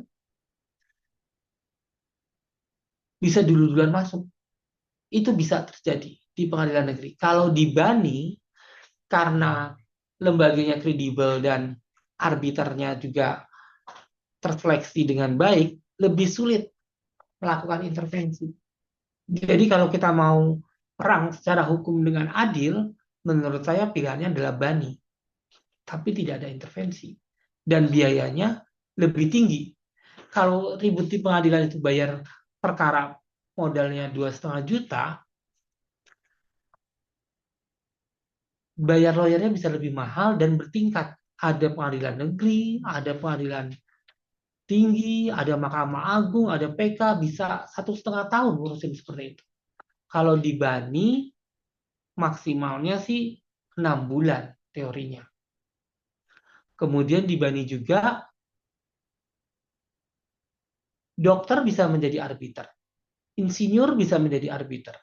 Jadi arbiternya itu yang memutuskan di BANI lebih kompeten, lebih mengetahui bidangnya. Jadi kalau Bapak yakin, Ibu yakin bahwa perkara kita menang kuat nih, secara bukti kita di atas angin, saya sarankan lebih baik kita ke Bani dibandingkan ke pengadilan negeri. Saya pernah menang kasus di Bani, itu kasusnya benar-benar menang dan tanpa intervensi, dan saya puas sekali karena semua argumen hukumnya bisa kita tumpahkan. Kita tahu arbiternya membaca ini. Kenapa bisa tahu? Karena dalam diskusi di persidangan itu kutipan-kutipan kita tuh disebutkan oleh si arbiternya. Dan di Bani prinsipalnya sendiri bisa presentasi untuk mengutarakan kepentingannya. Kalau di panitera pengadilan negeri, para pihak itu tidak bisa ngomong langsung ke hakimnya. Mereka dibatasi dengan keadaan formal, ada jawaban, ada replik, ada duplik, dibatasi. Kalau di Bani ada share di mana prinsipal bisa berbicara langsung meyakinkan arbiter didampingi oleh kuasa hukumnya. Di situ kepuasan hukum dalam prosesnya sih lebih mantap ya kalau di Bani. Tapi kalau kita ke pengadilan negeri berbiaya murah, under table-nya yang mahal. Kalau di Bani bayarnya mahal, jutaan rupiah, puluhan juta, tapi tidak ada under table. Seperti itu. Pernyataan dan jaminan. Di sini para pihak merupakan satu perusahaan yang didirikan secara sah berdasarkan hukum negara Republik Indonesia, memiliki kewenangan dan izin-izin yang sah dan berlaku yang diperlukan untuk melakukan kegiatan usaha. Di sini kita tidak perlu meminta dokumen kepada para pihak karena para pihak sudah menjamin pihak tersebut mempunyai kewenangan dan kekuasaan secara hukum secara penuh untuk menandatangani, memenuhi dan melaksanakan perjanjian ini. Jadi kecakapan para pihak dalam bertindak dijamin dalam pasal 14. Apabila dia tidak cakap, perjanjiannya bisa dibatalkan. Oke.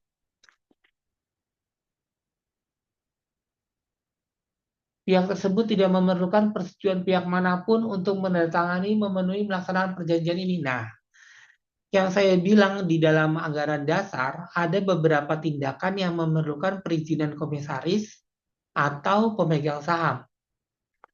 Di pasal 14.5 itu sudah dikecualikan. Dikecualikan, jadi tidak perlu lagi kita minta bukti. Ada nggak persetujuan komisaris?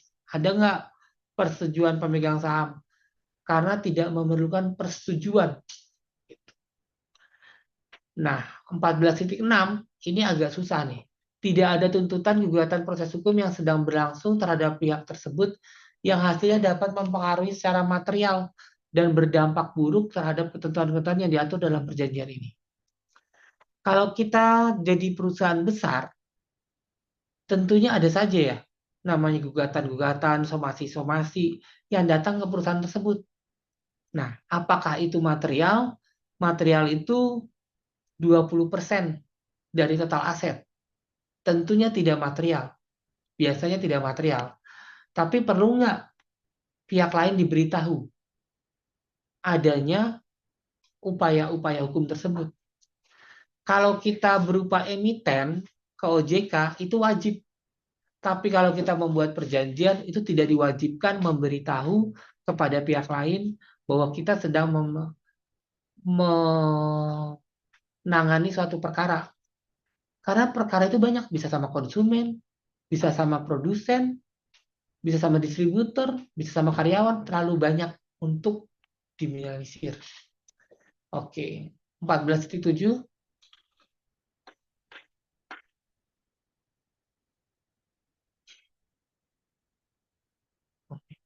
Sekarang pasal 15, kepatuhan. Ini agak serem-serem pesedap ya kalau berhadapan dengan pemerintah. Kenapa? Karena salah perjanjian itu bisa dianggap kerugian negara. Saya pernah menangani satu kasus korupsi.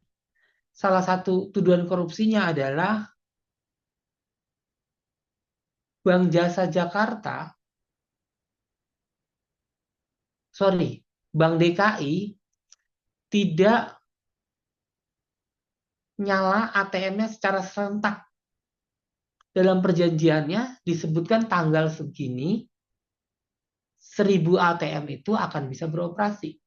Pada kenyataannya IT-nya Bank DKI itu tidak bisa 1000 ATM semua. Bisanya 55. Jadi sehari 5, sehari 5, sehari 5, sehari 5. Nah, jaksa bisa menuntut kerugian negara karena pada hari itu hanya 5 ATM yang nyala. ATM-ATM lainnya belum nyala. Gara-gara salah dari kontrak itu bisa menciptakan kerugian negara, bisa dianggap korupsi. Nah, kita juga harus berhati-hati apabila mengikatkan diri dengan Pemda, BUMN, BUMD, karena apabila mereka mengalami kerugian, kita bisa terlibat dalam kasus korupsi. Nah, itulah kita perlu menelaah apakah perjanjian ini dibuat sesuai dengan tender yang berlaku di pemerintahan. Kalau tidak sesuai, siapa yang bertanggung jawab? Pihak swasta kah atau pihak pemerintah? Di sini perlu dipertegas lagi.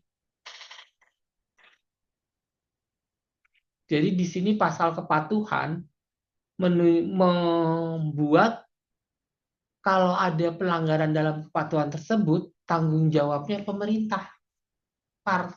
Pihak yang merupakan pemerintah di sini, bukan tanggung jawab swasta. Oke. Kemudian tidak ada kasus suap. Kalau mereka minta suap gimana? Nggak mungkin kan pemerintah nggak minta kickback. Nah, dalam peraturan tersebut bisa dijadikan alasan pembatalan kalau mau dibatalkan.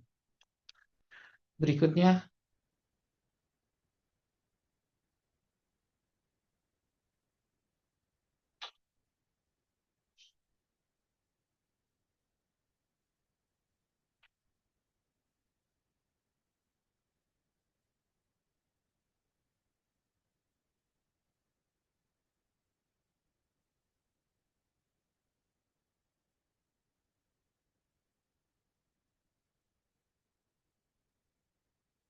perjanjian ini batal demi hukum apabila ada kasus suap. Ya, ini menurut saya tegas sekali di sini disebutkan. Pasal 16 penutup. Nah, yang kurang di sini ada pasal apa? Pasal keberlakuan hukum. Hukum mana yang berlaku di perjanjian tersebut? Biasanya ada Republik Indonesia. Bisa ditambahkan di pasal sengketa. Coba terus atas lagi.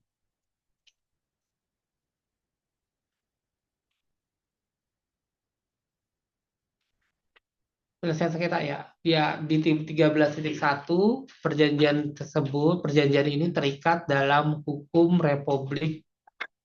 negara Republik Indonesia. Kenapa diperlukan tersebut? Karena kalau ada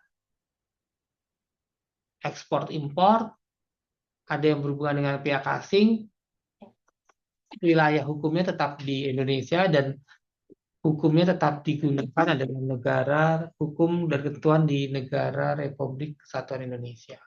Oke, sampai sini ada pertanyaan?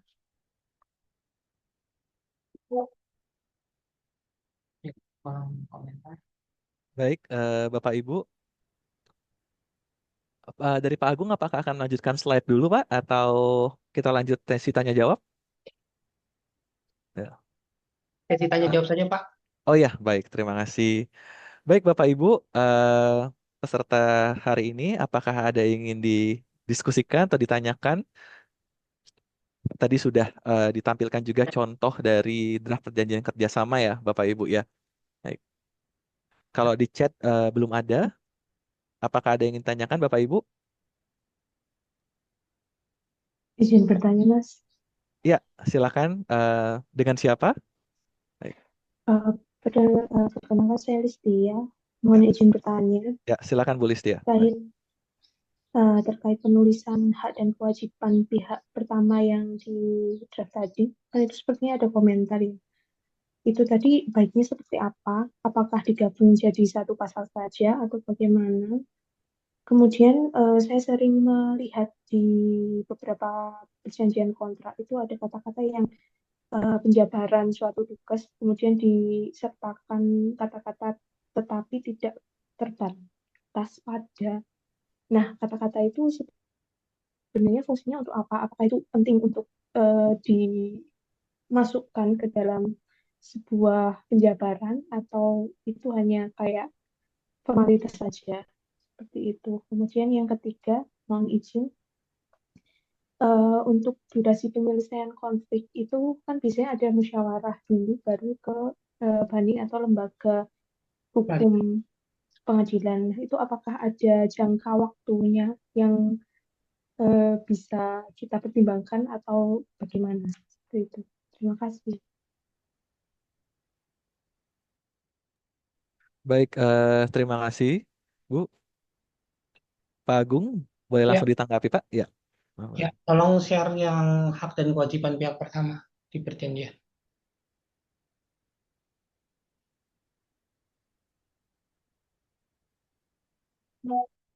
Pasal atasnya.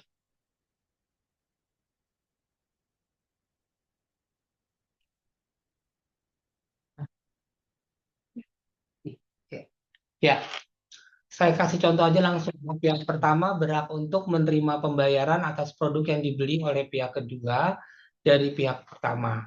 Melakukan peninjauan secara berkala ini termasuk hak pihak pertama. Pihak pertama ini pasalnya bisa dirubah menjadi produk. Menerima pembayaran atas produk yang dibeli oleh pihak kedua dari pihak pertama ini masuk ke pasal pembayaran. Coba pasal pembayaran deh.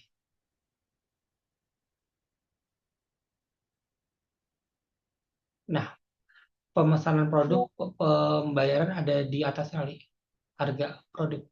Para pihak telah menyetujui harga produk sebagai tercantum dalam lampiran 2. Harga produk tersebut di atas belum termasuk pajak. Nah, kemudian dimasukkan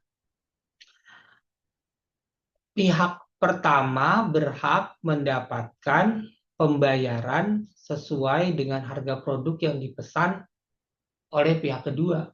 Jadi, hak pihak pertama itu untuk mendapatkan pembayaran bisa masuk ke harga produk, bisa masuk ke tata cara pembayaran. Pilih salah satu tata cara pembayaran yang ada nomor rekeningnya.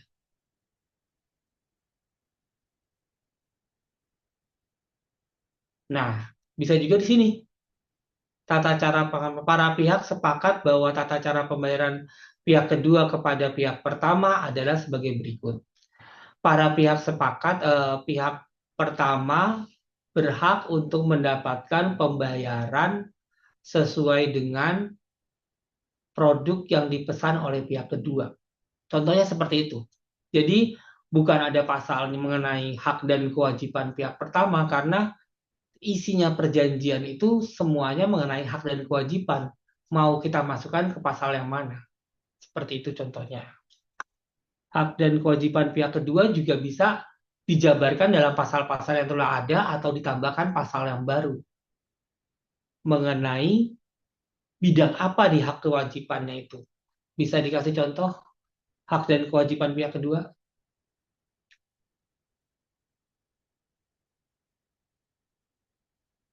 Hak dan kewajiban pihak kedua.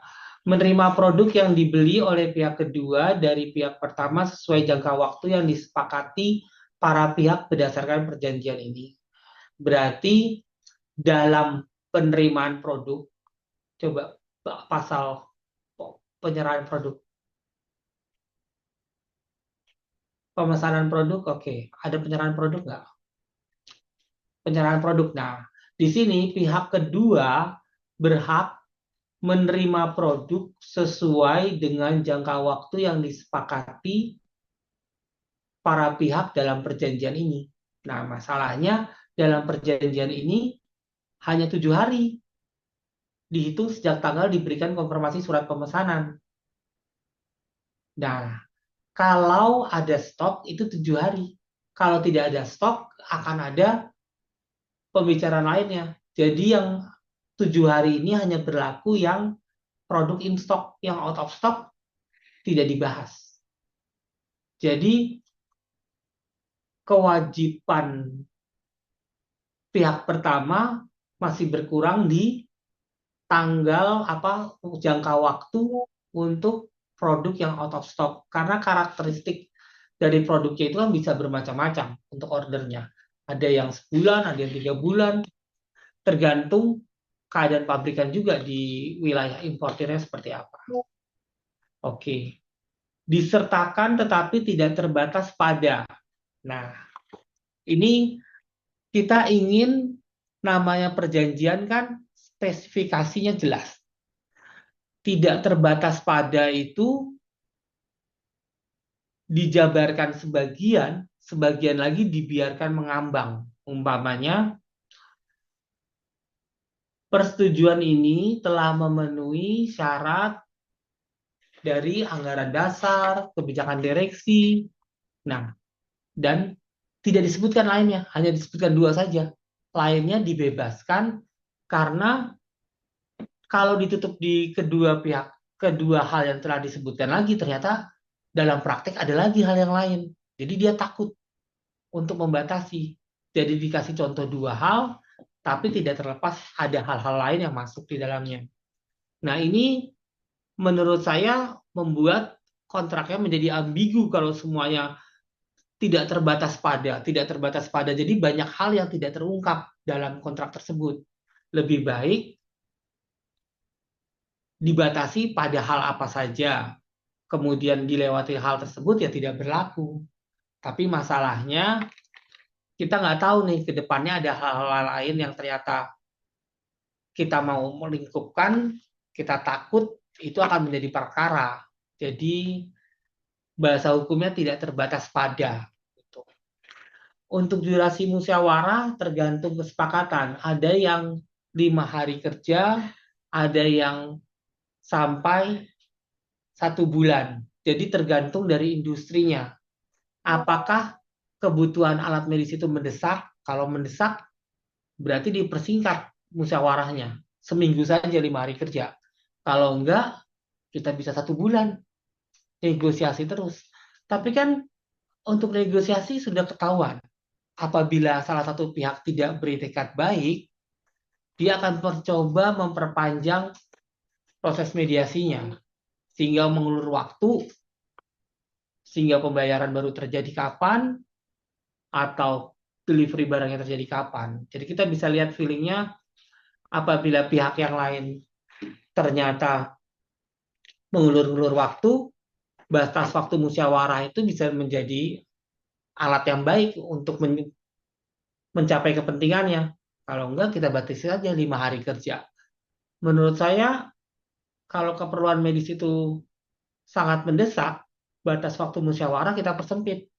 Kalau ternyata alat medisnya itu bisa dicari di tempat lain atau bisa diusahakan tidak begitu mendesak, bisa diperpanjang waktu untuk musyawarahnya. Tidak ada batasan waktu tertentu di dalam hukum. Semua tergantung kepentingan para pihak. Kan kebebasan berkontrak di sini. Oke, semoga terjawab. Baik, terima kasih Pak Agung. Dari Bu Listia, apakah ada tanggapan dulu atau sudah cukup? Sudah cukup, terima kasih. Baik, terima kasih. Baik, Pak Agung, saya izin membacakan pertanyaan dari PT Mitra Teknomedika. Izin bertanya, Bapak, apakah ada aturan baku untuk menentukan siapa yang disebut pihak ke-1 dan siapa yang disebut dengan pihak kedua dalam perjanjian, Pak Agung? Silakan, Pak. Ada. Biasanya di draft ya satu ya.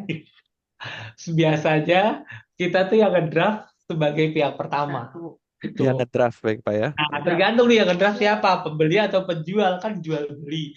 Tidak ada aturan bakunya. Bahkan di akte pun kadang-kadang pembeli jadi pihak pertama, kadang-kadang penjual yang jadi pihak pertama.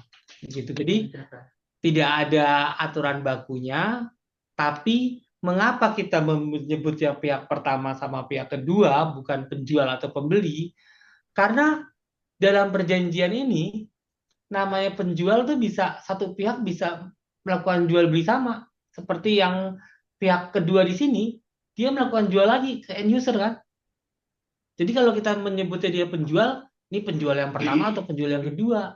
Makanya itu dibilang pihak kedua atau pihak pertama, supaya pihak yang sama role-nya berganti tetap disebutnya sebagai pihak kedua atau pihak pertama, seperti itu. Karena di dalam perjanjian ini ada dua nih proses jual beli. Pihak pertama melakukan penjualan kepada pihak kedua melakukan penjualan kepada end user. Kalau kita sebut penjual atau pembeli, ini pembeli yang tahap yang mana? Jadi kita mencoba memberikan kepastian pihaknya, pihak pertama itu PT ini, pihak kedua ini PT yang lain, seperti itu. Baik Pak, berarti memang tidak ada aturan ya Pak ya, secara legalnya untuk membatasi pihak satu atau pihak kedua. Lalu dari Bu Ratna, apakah ada tanggapan juga Bu Ratna? Oh, iya. Ya, silakan Bu. Jadi, makasih Pak Nadi. Jadi pada prinsipnya, memang aturan-aturan dalam perjanjian itu kan adalah kebebasan berkontrak ya. Secara umum kami dari tim legal biasanya memang memposisikan pihak pertama yang membuat drafting, yang menginisiasi atau yang menerbitkan perjanjian itu yang menjadi pihak pertama gitu loh. Memang seringkali karena memang pihak pertama yang menginisiasi atau yang mendraft, makanya tadi mungkin Pak Agung juga sudah menyampaikan bahwa banyak sekali kepentingan-kepentingan pihak pertama yang dilindungi tadi gitu ya. Makanya bagaimana sih concern kita kalau kita positioningnya adalah sebagai pihak kedua gitu. Makanya pihak kedua selalu sebelum kita tanda tangan, pastikan membaca kontraknya dengan lebih detail atau bertanya kepada tim legal. Kalaupun tidak ada, misalnya di perusahaan Bapak Ibu, di Aspati atau di Hipelki, dari tim legal bisa bertanya ke tim legal yang ada di Hipelki ini, yang di apa namanya, yang memang di tim saya ya. Tapi mungkin juga ada waktu-waktunya, jadi jangan buru-buru gitu. Misalnya 1 minggu atau 5 hari kerja kita bisa bantu gitu. Nah, prinsipnya perjanjian itu dibuat untuk melindungi kedua belah pihak ya. Jadi tidak ada satu dan lain hal yang bersifat dominan ya. Jadi oleh karena itu, kalaupun misalnya pihak kedua merasa keberatan untuk mendelete atau menghapus satu pasal, itu juga harus disampaikan kepada pihak pertamanya gitu loh, karena sifatnya masih drafting. Jadi kalaupun nanti ternyata di tengah hari nih misalnya Mas Dandi atau Bapak Ibu sekalian, tahu-tahu kita menemukan nih ada kejanggalan nih, kita sebagai pihak kedua ternyata tidak mendapatkan posisi aman atau posisi kita rasanya kurang baik. Bagaimana nih? Makanya dalam suatu perjanjian ada yang namanya amandemen. Makanya untuk pasal tersebut bisa kita amandemen. Itu sih dari saya. Baik, terima kasih Bu Ratna. Baik Bu, mungkin sedikit menanggapi juga Bu, izin bertanya juga. Dari presentasi tadi kita kan sering menyebut tentang iktikat baik ya Bu ya. Jadi saya memang sering melihat dan sering bertemu juga kayak perusahaan-perusahaan startup atau kecil yang belum memiliki tim legal gitu ya Bu ya. Mereka bekerja sama dengan perusahaan besar gitu ya. Dan mungkin saya ingin tanyakan adalah bagaimana Bu sebagai suatu perusahaan kecil gitu ya Bu ya, atau kita yang baru mulai startup dan tidak memiliki tim legal ini untuk punya sense bahwa ada itikat baik ini Bu. Apa yang sebenarnya yang perlu kita highlight Bu secara umum sebagai orang yang awam dan akan bekerja sama dengan suatu perusahaan besar seperti itu Bu. Ya.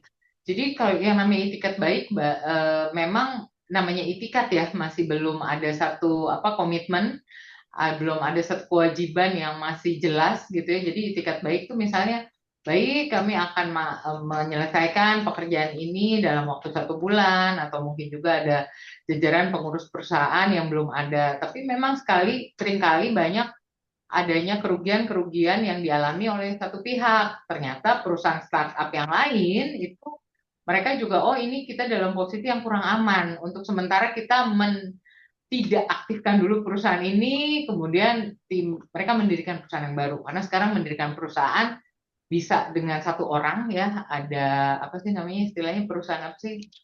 Perorangan ya, betul, perusahaan perorangan. Jadi PT itu cuma bisa oleh 1 orang pemegang saham aja itu bisa. Jadi banyak sekali perusahaan-perusahaan tuh yang untuk mengulur-ulur waktunya sehingga tidak menjalankan hak dan kewajiban dengan baik, mereka membuat suatu perusahaan baru gitu loh. Jadi itu yang jadi juga harus jadi hati-hati gitu ya. Apakah itikat baik itu dituangkan dalam minutes of meeting? Bisa. Oleh karena itu, setiap kali ada pertemuan atau pembahasan mengenai apa namanya, mengenai bagaimana sih melakukan suatu eksekusi dari hak dan kewajiban masing-masing, yang mengacu lagi bahwa telah terjadi pertemuan dan minute of meeting yang telah disepakati dan sudah diedarkan ke masing-masing pihak yang hadir. Biasanya itu Mas Adi dan Bapak Ibu.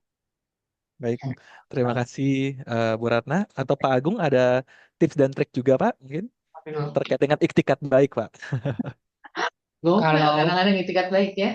Gitu ya. itikat baik itu Tergantung.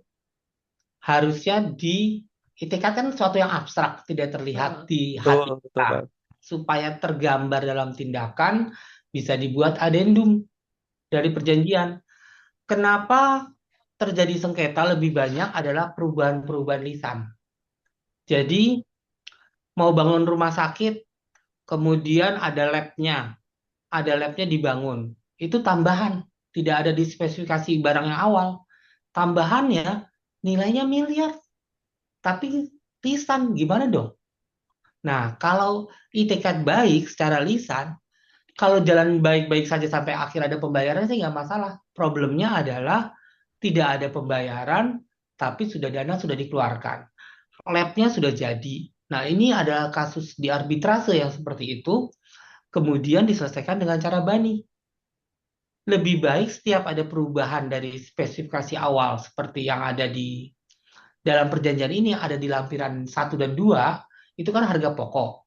Harga pokok itu bisa berubah sewaktu-waktu, perubahannya itu disetujui lagi.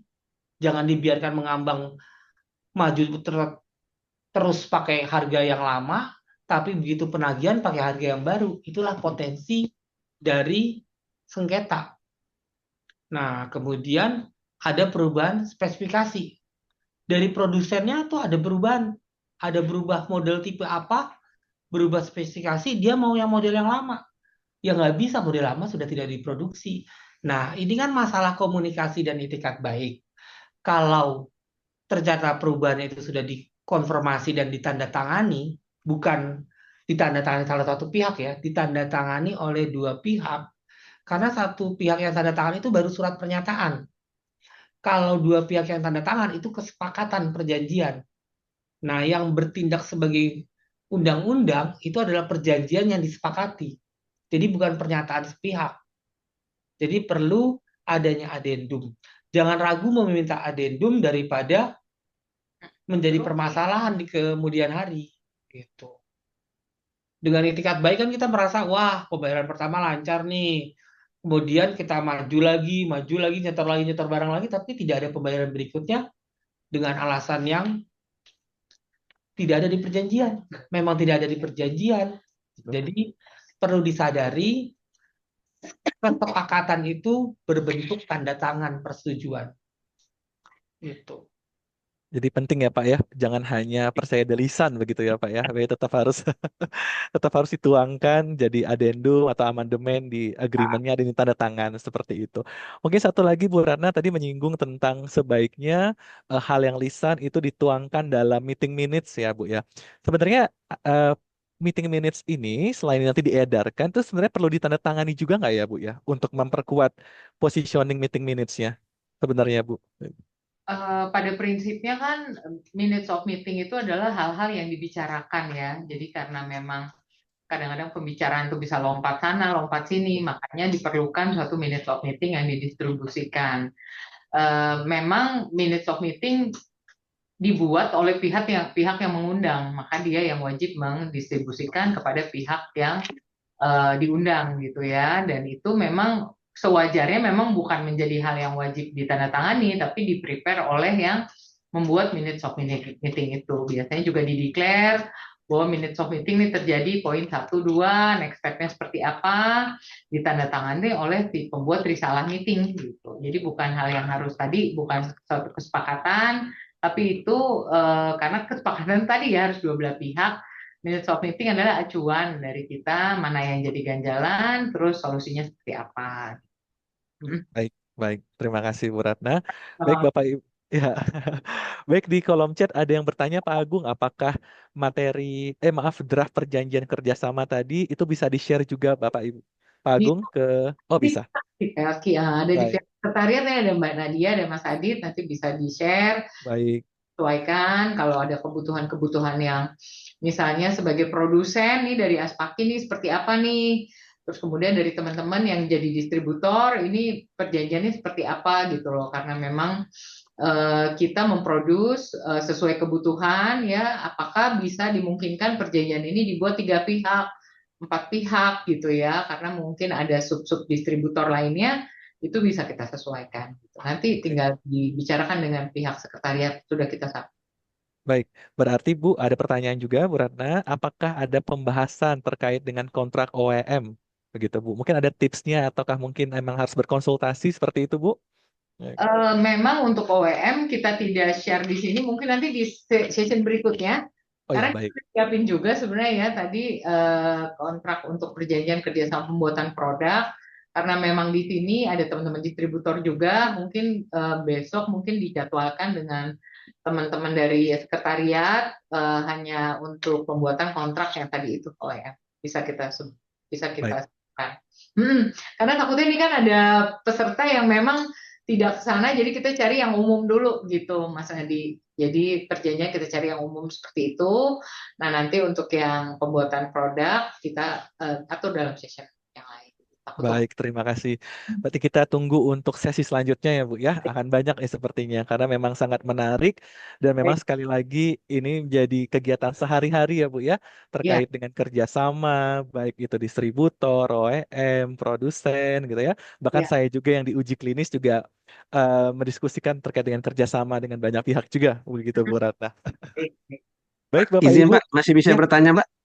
masih saya ingin undang. Silakan Pak. Siapa Utomo? Baik Pak, selamat siang. Izin saya perkenalkan saya Suprayuki dari PT Sigra Duta Medikal di Jambi Pak.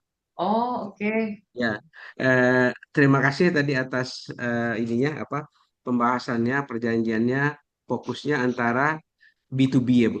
Betul, betul Pak. Yang saya tanyakan perjanjian dengan pemerintah, dengan rumah sakit umum terutama seperti itu karena di lapangan saya kebetulan dari distributor masalah kita lebih banyak dengan pemerintah Bu tentang ketepatan pembayaran tadi. Termasuk perjanjian KSU dengan pemerintah itu sering eh, salah satu yang ingin saya tanyakan adalah kan kita sudah ada perjanjian dengan misalnya perusahaan dengan rumah sakit umum. Tapi nanti di perjalanannya ada pemeriksaan BPK, sehingga perjanjian yang sudah kita tangani tadi dibahas oleh Badan Pemeriksa Keuangan atau BPKP, sehingga perjanjian kita tadi ada yang menurut BPK atau BPKP tidak sesuai. Sementara kita sudah berkomitmen dengan perjanjian tersebut kan, Pak. Nah, maksud saya, kalau kita membuat perjanjian dengan pemerintah, menyangkut BPK, pemeriksaan BPKP atau BPK yang menyatakan eh, tidak sesuainya perjanjian itu kita cantumkan di mana ya Pak? Itu yang pertama. Baru yang kedua saya minta minta saran juga dengan narasumber. Kita tuh kan sering pembeliannya rumah sakit ini kan kalau yang bahan habis pakai seperti sepet, sarung tangan itu kan mesan untuk rumah sakit pemerintahnya mesannya kan langsung surat pesanan seperti itu. Sehingga tidak ada perjanjiannya kapan mereka membayar, misalnya entah bayarnya 30 hari atau 60 hari atau 90 hari. Sehingga sering pembayaran rumah sakit umum ini yang tadinya kita perkirakan cuma 60 hari bisa jadi 1 tahun, bisa jadi 2 tahun. Maksud saya menghadapi eh, bisnis kita antara distributor dengan pihak rumah sakit umum daerah itu yang terutama yang BLUD eh, bagaimana perjanjian yang harus kita kita buat sehingga kita tidak terkendala dalam keterlambatan pembayaran tersebut. Mungkin itu dari saya pertanyaan. Terima kasih atas waktunya. Selamat siang. Makasih ya, Pak. Baik, Ya, terima kasih Pak. Baik. ini ada berapa purchase order, sarung tangan, jarum suntik, semua yang bisa habis pakai itu perlu dibuat satu payung perjanjian sederhana yang menentukan kapan dibayarnya. Karena ada perusahaan daerah atau perusahaan supplier menyatakan dalam surat invoice-nya pembayaran paling lama 30 hari kerja di surat invoice-nya. Tapi dasarnya apa? Itu kan baru pernyataan dari satu pihak. Sedangkan tidak berkekuatan hukum. Yang berkekuatan hukum sebagai undang-undang adalah kesepakatan. Dijabarkan dulu, duduk bersama si rumah sakit daerah itu mau bayarnya kapan? 45 hari, 1 bulan, 3 bulan, 6 bulan. Jadi marginnya dalam keuntungan diukur juga lamanya pembayaran. Kalau tidak ada batas waktu pembayaran, ya suka-sukalah. Pembelinya mau bayar kapan? Itu satu. Jadi perlu ada payung hukum sederhana yang menyatakan kewajiban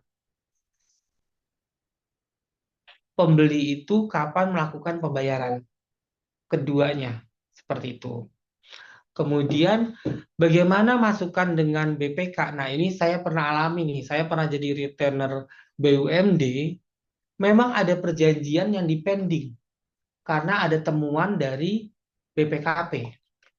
Nah, bagaimana cara mensiasatinya? Kita perlu tahu dulu aturan tender di pemerintahan itu seperti apa. Kita sudah memenuhi segalanya atau tidak.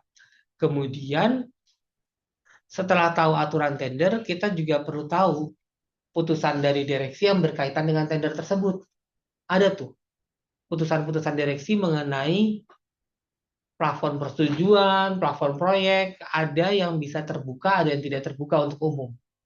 Problemnya adalah kita dealing sama pemerintah daerah, sama rumah sakit daerah, yang good governance-nya juga nggak ada.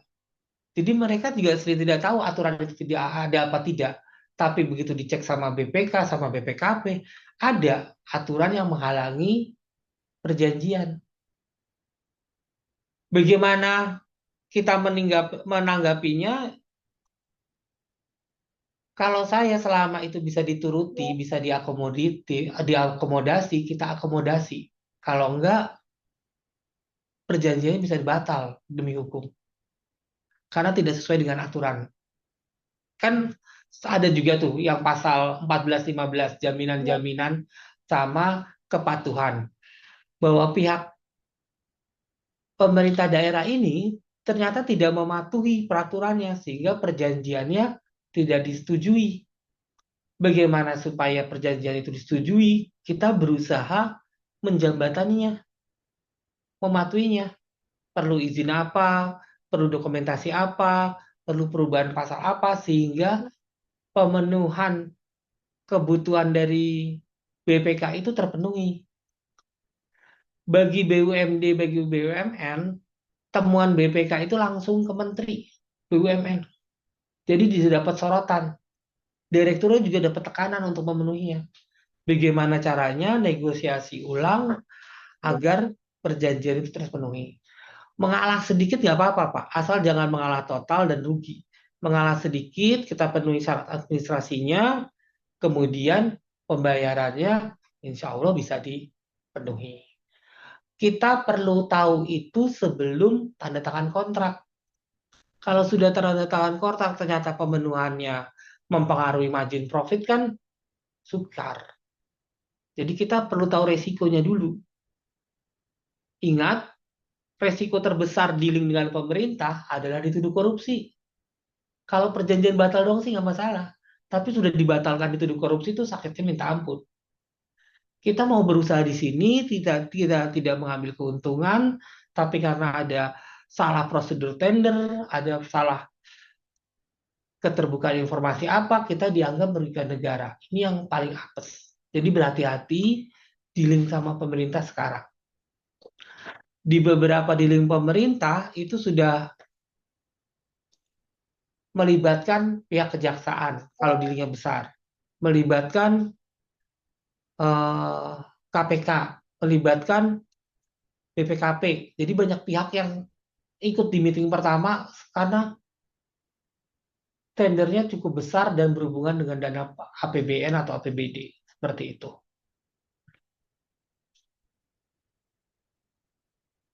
Semoga menjawab ya Pak ya. Baik, Terima kasih. terima kasih. Terima kasih Pak Agung, terima kasih Pak Suprayogi. Baik, ada pertanyaan juga Pak. Izin di kolom chat, izin bertanya. Dalam hal ada perubahan, misal perubahan harga. Ketika sudah ada master agreement, apakah perubahan tersebut umumnya cukup diakomodasi melalui PO atau tetap perlu ada addendum atau amandemen? Ini tergantung dari itikat baik para pihak. Ada yang PO saja cukup karena PO kan ada surat balasan penerimaan orderan. Jadi mereka menyetujui PO tersebut. Ada juga yang perlu diadendumkan. Nah, masalahnya terima PO pembayaran pertama lancar, pembayaran kedua baru jadi sengketa. Mengapa tidak sesuai dengan perjanjian? Nah, inilah itikat baiknya baru kebongkar nih. Tidak ada itikat baik ternyata di salah satu pihak. Jadi kalau kita percaya dengan pembelinya, PO saja cukup. Kalau kita ingin aman, ya dibuat lampiran kedua dirubah adanya perubahan harga pokok. Nah, itu biasa, terutama perjanjian yang sudah lama. Harga kan meningkat setiap tahun. Perjanjiannya sudah 3 tahun. Harganya perlu di-adjust. Seperti itu. Tambahan lagi sedikit ya. Jadi Bapak Ibu sekalian, memang harga itu menjadi hal yang krusial ya. Makanya biasanya saya menyarankan untuk perubahan harga itu dibuat dalam satu lampiran.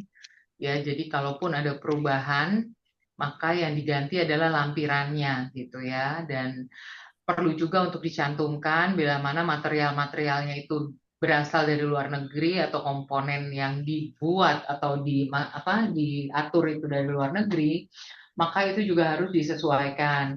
Tidak ada salahnya untuk mencantumkan bahwa harga bisa berubah sewaktu-waktu sampai dengan misalnya 6 bulan ke depan, atau jika tergantung bahan bakunya itu dengan harga pasar seperti nilai mata uang US dollar, itu juga menjadi concern juga, jangan sampai nanti merugikan perusahaan Bapak Ibu sekalian. Sebenarnya ya, ada yang hal-hal yang mudah sekali, misalnya distribusi, spek, terus warranty, hal-hal yang sering berubah ya, juga harga itu sebaiknya dibuat dalam satu lampiran. Itu sih. Ya, Baik, Mas Adi. terima kasih Bu Ratna. Ya. Ya, baik Bapak Ibu, yang ada yang ingin langsung bertanya mungkin silakan open mic. Baik, Ah, Hutomo. Baik, siap. Izin Mas Nadiem, mungkin selamat siang semuanya Bapak Ibu. Salam hormat buat rekan senior Bapak Agung dan Bu Ratna. Ini nggak tahu, mungkin diskusi aja kali ya. Takutnya Ya, boleh. nggak sesuai sama judulnya training legal for non legal terkait Ya. kontrak draftingnya. Hmm. Jadi ini kan yang menyelenggarakan adalah HIPLK. Nah, di mana Betul. HIPLK ini kan pasti tentu di dalamnya ada para anggota, gitu ya. Betul. Nah, terkait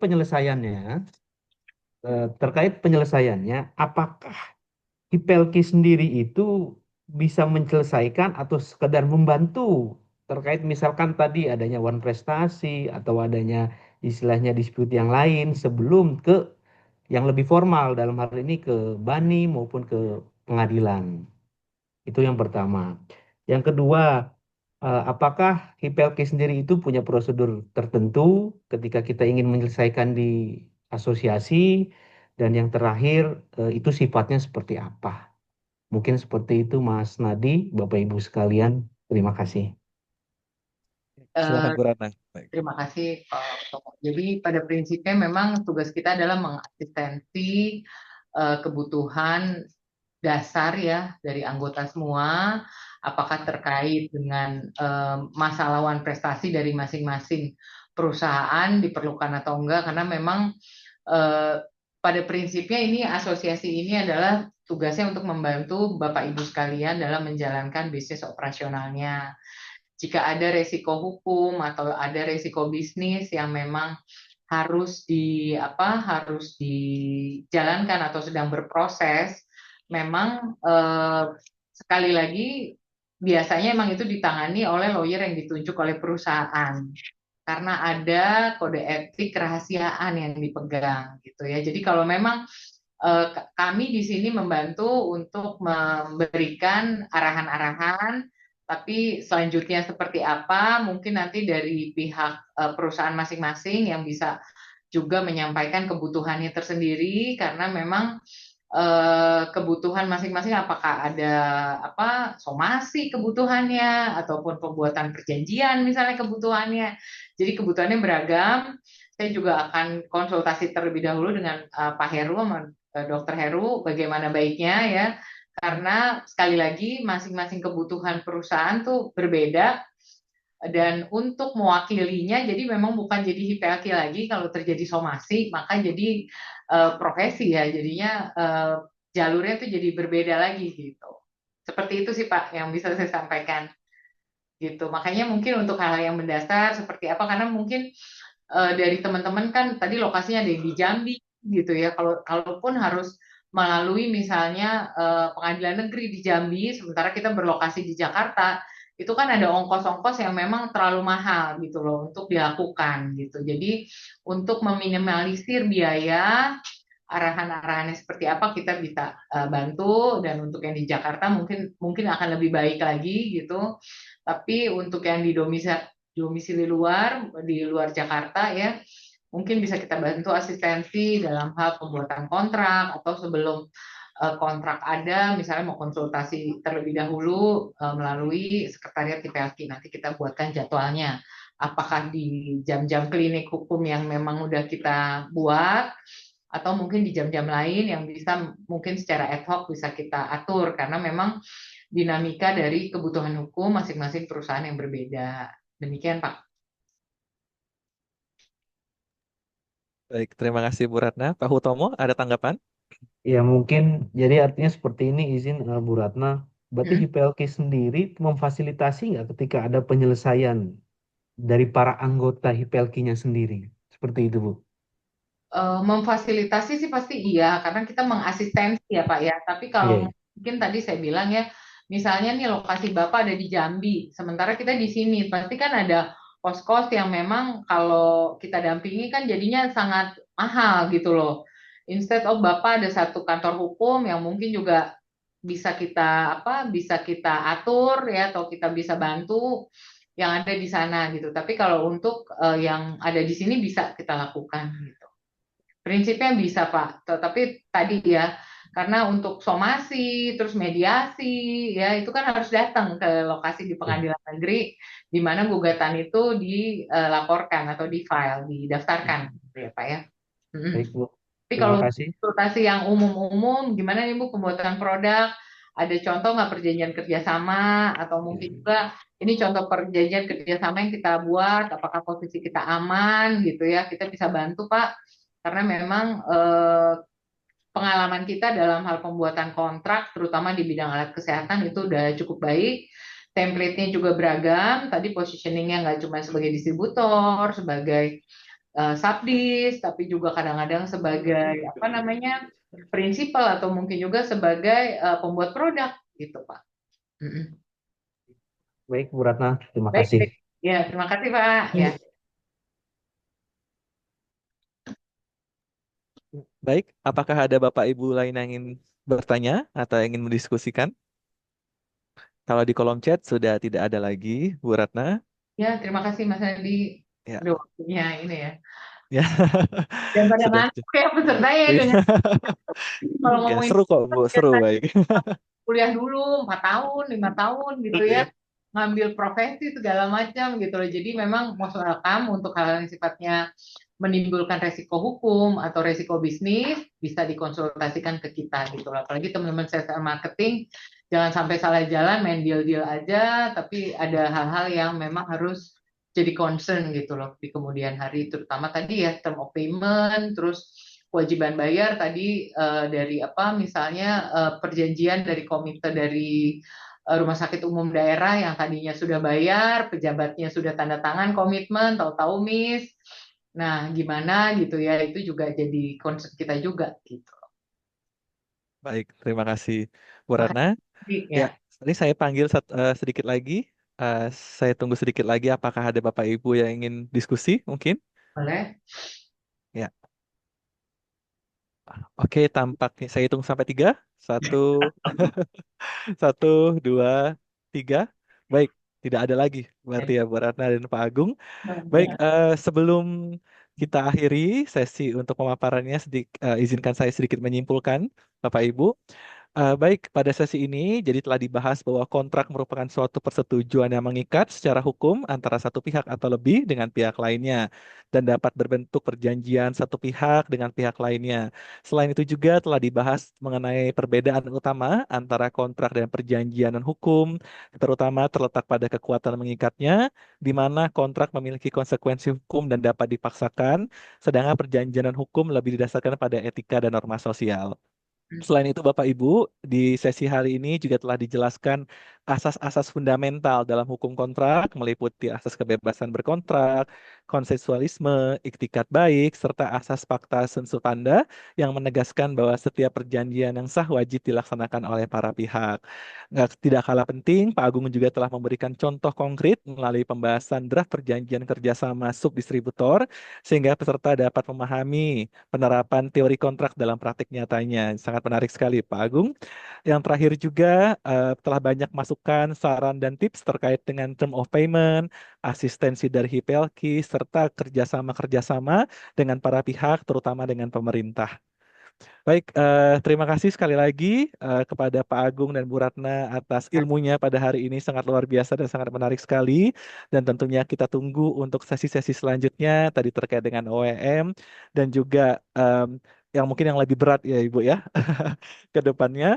Sekali lagi kita ucapkan terima kasih juga kepada Bapak Ibu yang telah berpartisipasi aktif memberikan pertanyaan dan juga diskusinya pada sesi kali ini. Saya moderator Nadi dari Subbidang Uji Klinik, mohon undur diri.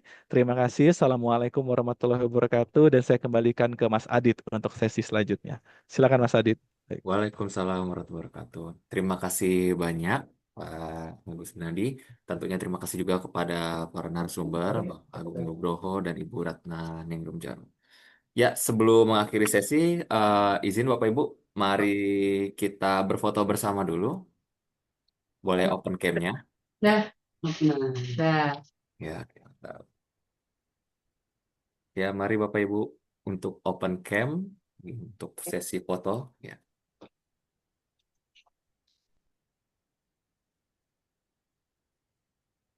oke. Masih ada lagi? Dah. Oke, ada ya. Makasih Ya, Andi. siap. Ya. Ya, 1, 2, 3. Oke, 1, 2, 3. Ya. Ya, terima kasih pada Bapak Ibu yang telah hadir dari rangkaian acara pada hari ini. Semoga semuanya bermanfaat. Saya izin menutup acara pada hari ini. Bila ada kekurangan dari penyelenggara acara, mohon maaf pada semua hadirin. Terima kasih atas partisipasinya. Sampai bertemu lagi di event HIPLK selanjutnya. Terima kasih Bapak Ibu. Dan Bapak Ibu Terima kasih semuanya. bye. Bye, terima Terima kasih. kasih.